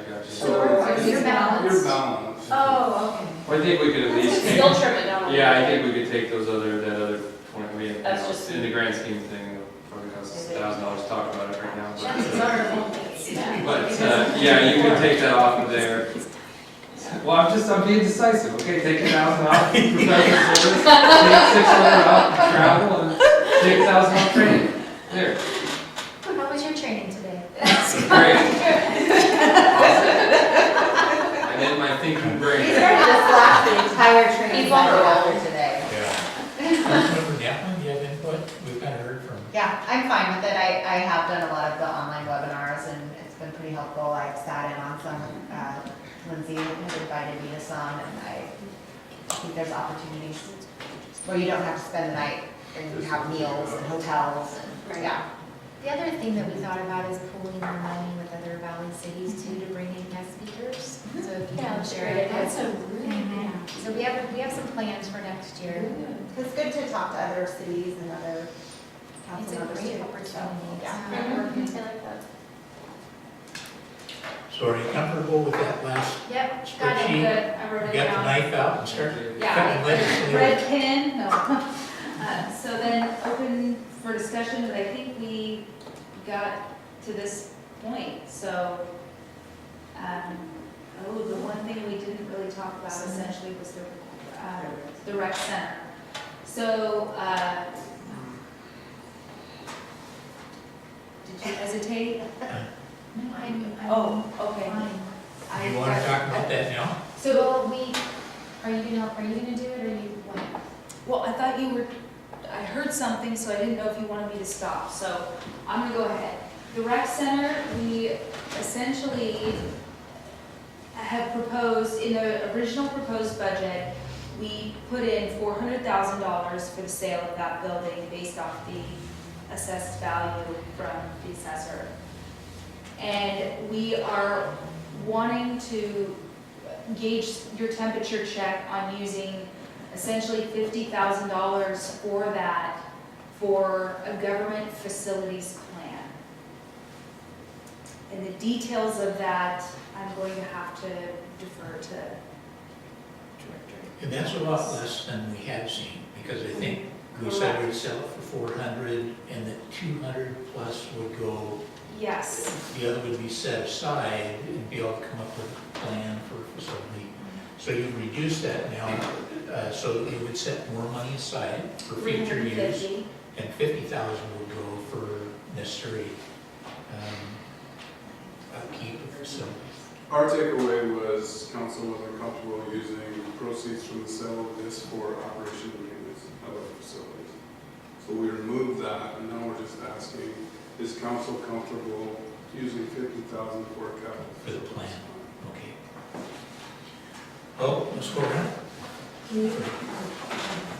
Go ahead if you have a question. Can you explain what that would go for? What is The it? government facilities? Yes. It's to update our government facilities plan and bring in professional expertise instead of just relying on our internal expertise.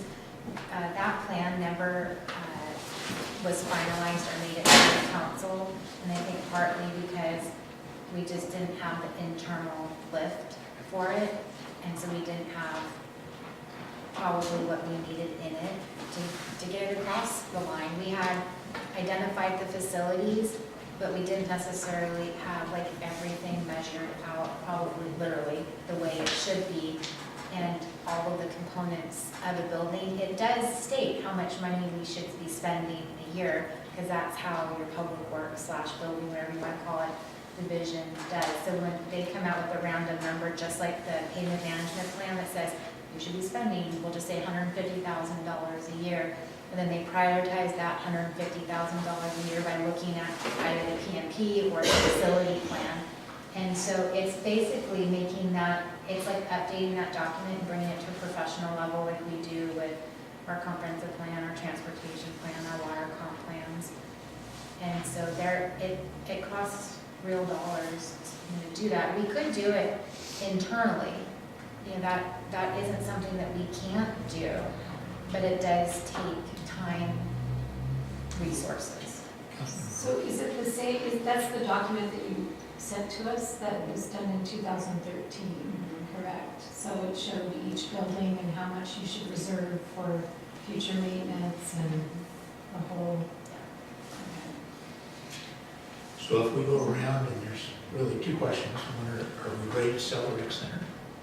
And then the second part of that is, are we willing, with the proceeds we get, the revenues that come in from that, to spend 50,000 on a facility? And if you're not, then just tell us so that we can figure out something There you else. go. And if you're not ready to sell it, then we need to add money back into the budget, because we only accounted for $5,000, which is just for the first, 3 or so months to operate that building. So we're just at the point where we're, just let us know, sell it, yes or no, and if it's yes, are you okay with using the government facilities plan? If yes, okay, we'll move forward. If not, we'll pull that, we'll pull that out and maybe do it internally or other. We're just getting to the point where we just, we have our next budget hearing, so we're just trying to get to some of those decision points. So would you foresee that the facility plan kind of like assessing uses and need and kind of looking at the Yeah, big it's picture, looking 20 like- years down the road too. It's not deciding on whether, and like, when you need a new facility or where that new facility is gonna be. That's not what we're asking you to do as part of this. We're asking you to look at your existing facilities and think about them for the next 20 years. Are you gonna keep it? Are you gonna surplus it as well? Because at some point, you're gonna be building a new building, I would guess, in the 20-year period. It's identifying all your assets, making sure that you're operating them in an efficient way, and that you're doing the maintenance needed on them. Will it have any component, you think, or could it have any component that like, because in terms of like, we talk about displaced uses of each building, like assessing the use of it and. Yes, we're absolutely gonna do that, that's part of, sorry if I did not answer that. Well, maybe you did, I don't know, I'm getting a bunch of things, so. No, that's our whole intent, is to assess the uses, all of the user groups, everything, because now you have the Boys and Girls Club and the YMCA that wants to come in town and do everything as well. And there's limited amount of facilities, so all of a sudden, we've got 2 new awesome users that wanna start having space, right? They can use the depot, they can use the visitor center, they can use Big Rock Ball Field. So we just need to, we need to be looking, like I said, we need to look out not just for today, but for that tomorrow down the road. And then the last thing I was gonna say, like in your CIP, historically, you've had money in there to start work towards doing a government facility.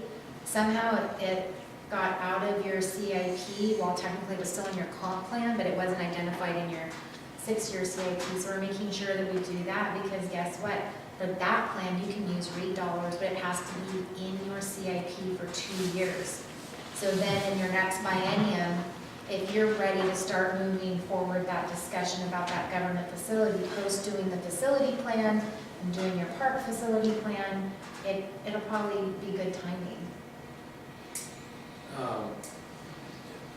And so in terms of, in terms of that larger overview of assessing what we have, could you give me your take of where my only concern is that, that with a new assessment, that the rec center, selling it right before we do that assessment, I mean, I was had been supportive of that sale in terms of it had been something that the council had been, or that the city had been working towards for several years and struggled with, and things really hadn't changed or moved forward. But do you feel like that has been accounted for in terms of like the use, because we have this kind of nebulous use of planning, community space, council, overflow, that's been part of kind of the previous assessment of saying, okay, would this work for anything else?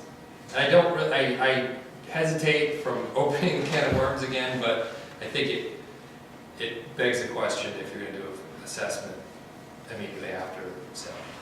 That building has a lot of operational maintenance costs that have also probably been deferred, so I don't know that I can fully answer that question. And the problem with that building, like the depot, is it's split up into 2 distinct floors, and so you can't operate the planning commission out of it. There's some things that you can't operate out of it.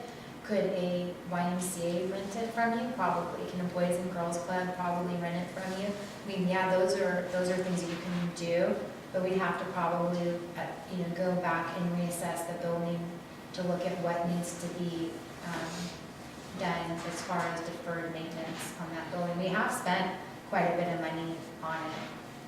Didn't the planning commission used to meet there? We did, and we moved out of there because it wasn't functional.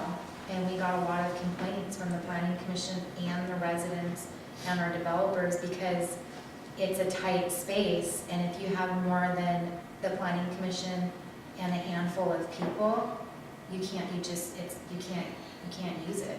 Was the preschool in there, and is that why? Because it was. They had a Preschool was lot, there too. so like they had a lot of bookcases that took up a lot of room, and now that that's all emptied out, like it's a pretty big Like, space. as big as this. Oh, yeah. At least, right? Start like from there to, yeah, no, it's pretty big.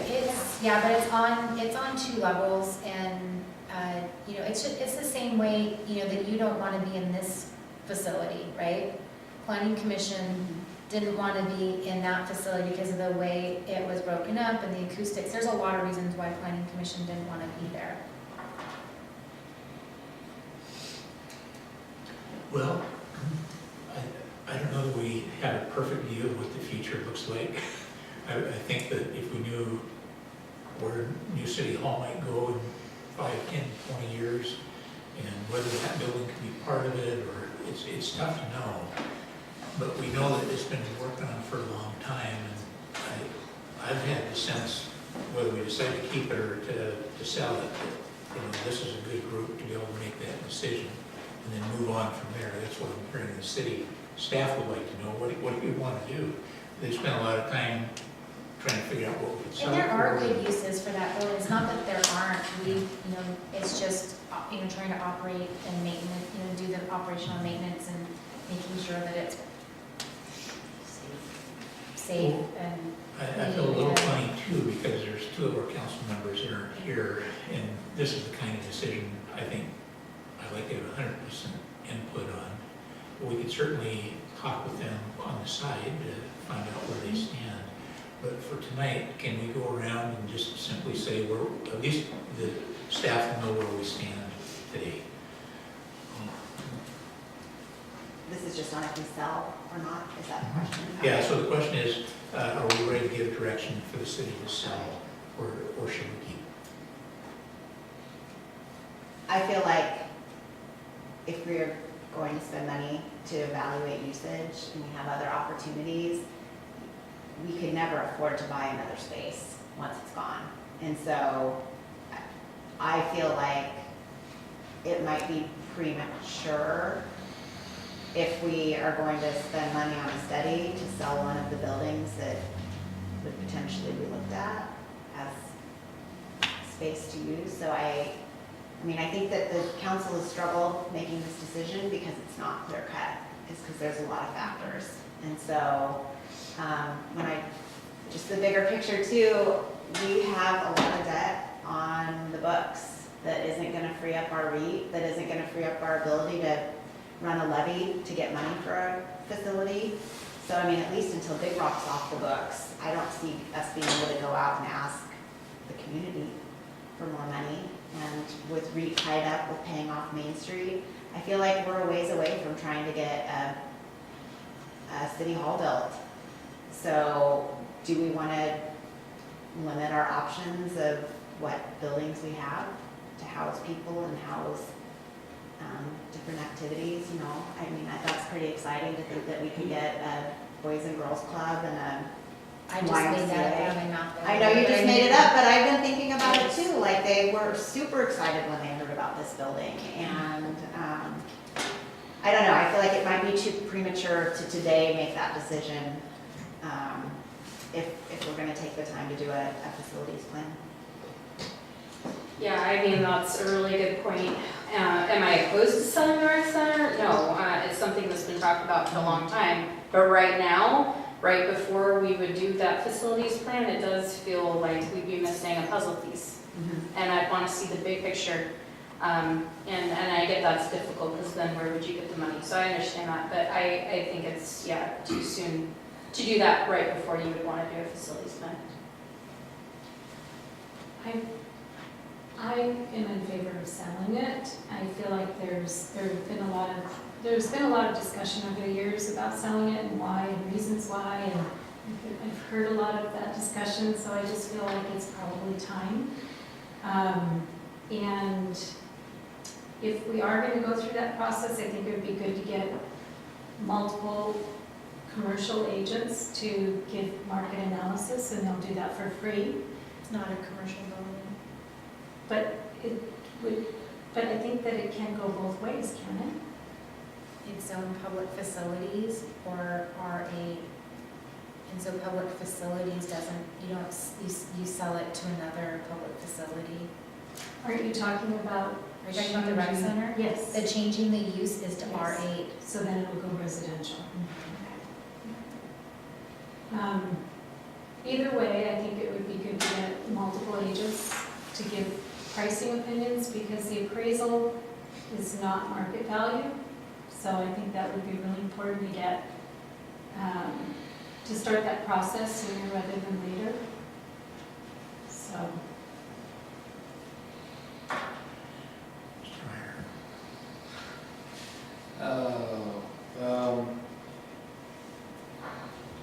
Yeah, I really struggle with this one. I've been on board with,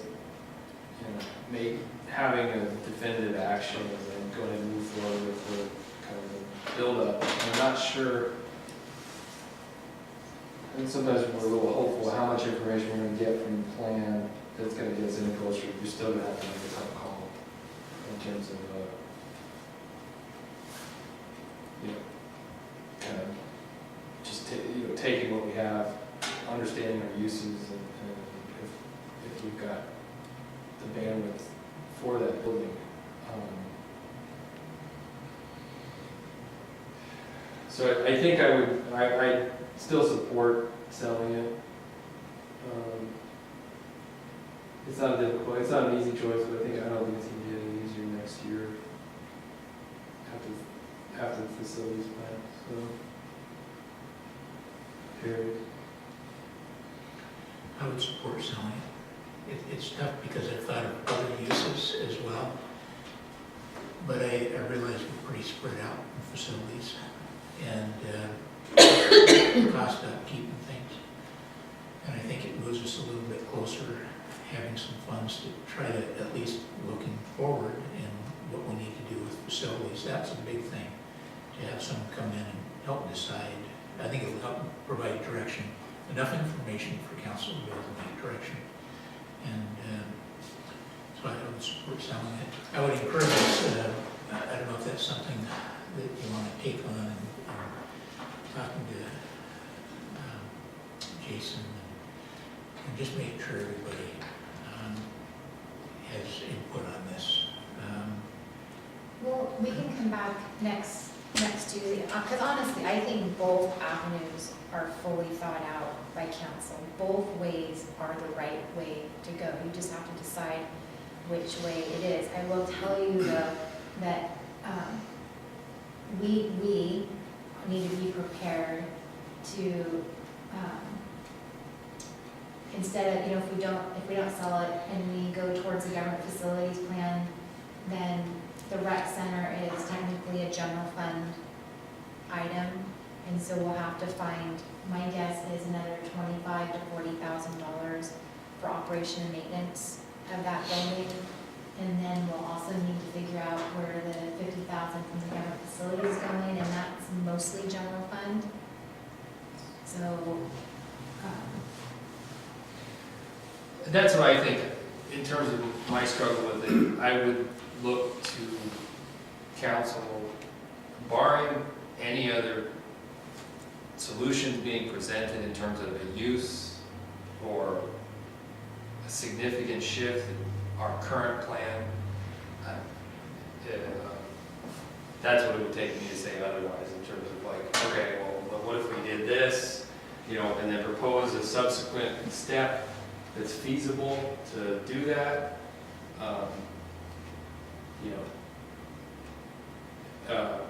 We just keep kicking the can down otherwise. But I think if council could come up with some solutions to postpone that sale, but also still have some things happen, maybe that's the way that I could come around to the idea. But I think it needs to be for some sort of long-term vision besides we think we might have use for it someday. Because we haven't had much use for it in the last 5 years, in recent history. So.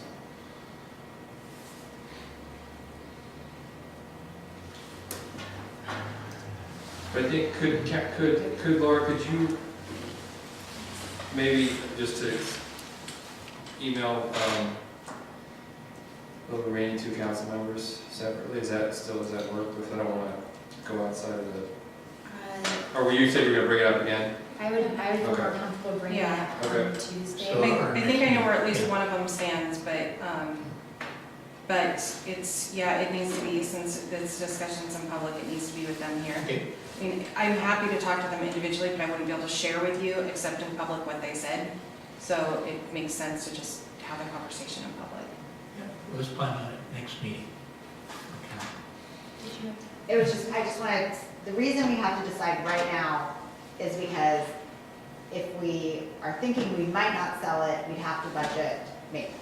So that's why the decision is, You'd have to budget Have to for be. maintenance and for the government facilities plan. okay, Which, I just wanted to understand. so if If I, you know what, I'm game, if we can figure out as a council a way to fund those 2 things, or figure out some of those things that gets us past, because I mean, the thing that's so tough is that all this stuff gets compounded, so we do this facilities plan, Right. so hopefully we'll have time, I mean, not to say that you don't write for the sale, not have time to do it, hopefully staff has time to get it going, it gets started, it might be 6 months to a year-long process, or 6-month process, and then you're out, another year. That your building's just sitting there in no use. But I mean, obviously I'm struggling with it, but I think we need to provide an out if we're going to say we don't want to sell it. Well, not knowing what happens in the future, I've been a part of deciding whether to keep or get rid of buildings for a long time. And usually cities hang on to them because it's not always clear. What if we need it? It's kind of things like we have at home that, in the garage. That's why they're always stuffed, because I might need it someday. And sometimes you come up with uses. I was gonna add, I think it's been challenging for that building because council's been talking about surplusing it for so long that, we basically tossed out, I won't say that's probably not the right term. We let go of a great tenant that had been in there that's now permanently relocated. And so as we talk about sell, not sell, it doesn't give anybody confidence to go in there and utilize it long term. Whether it's for planning commission or another group, it feels like an orphan building.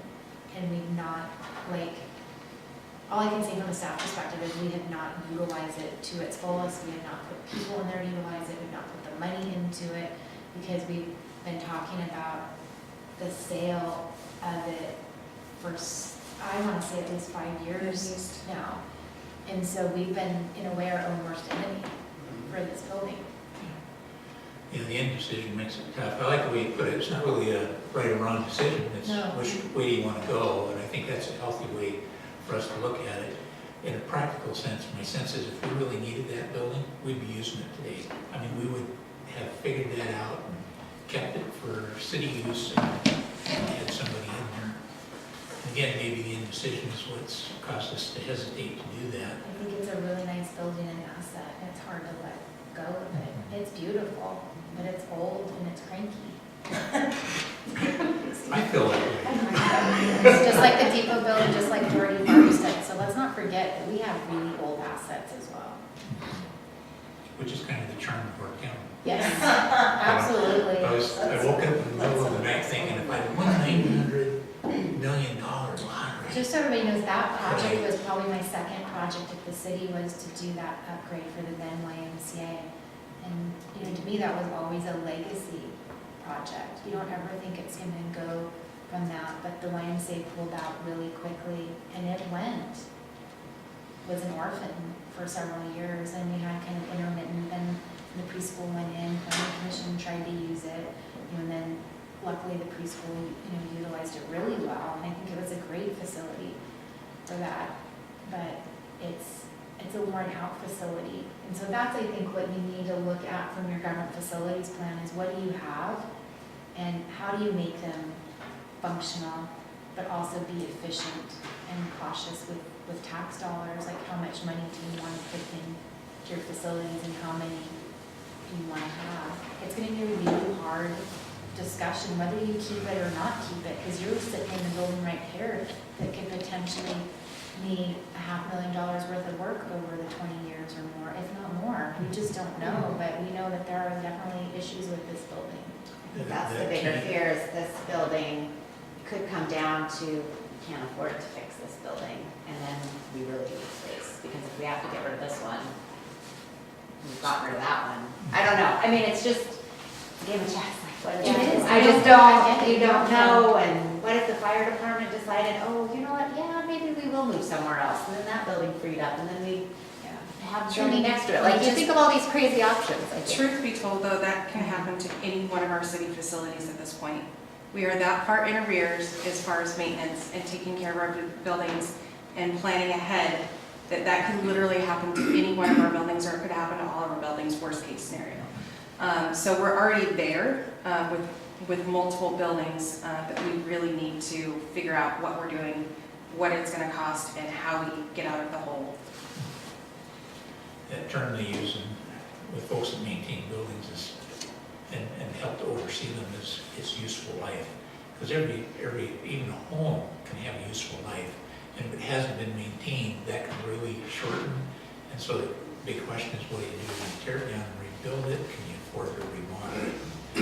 Those are You know, and from sitting in City Hall for almost 20 years, that's been a neglected stepchild building as well, because every council has the same discussion. What should we sell? What should we keep? When are we gonna build something? And so what we've done is we've essentially done nothing, except for sit on buildings, not maintain them and not look long-term. And so this is gonna be a good exercise. For example, at City Hall, you know, Karen and I are making the administrative call to have a safety audit done of some of our buildings that are front facing to the public. Yeah, and we talked about that at the beginning of the year, and it was supposed to be done mid-year, and it never got done, so Laura and Carrie are taking the lead in making sure it happens.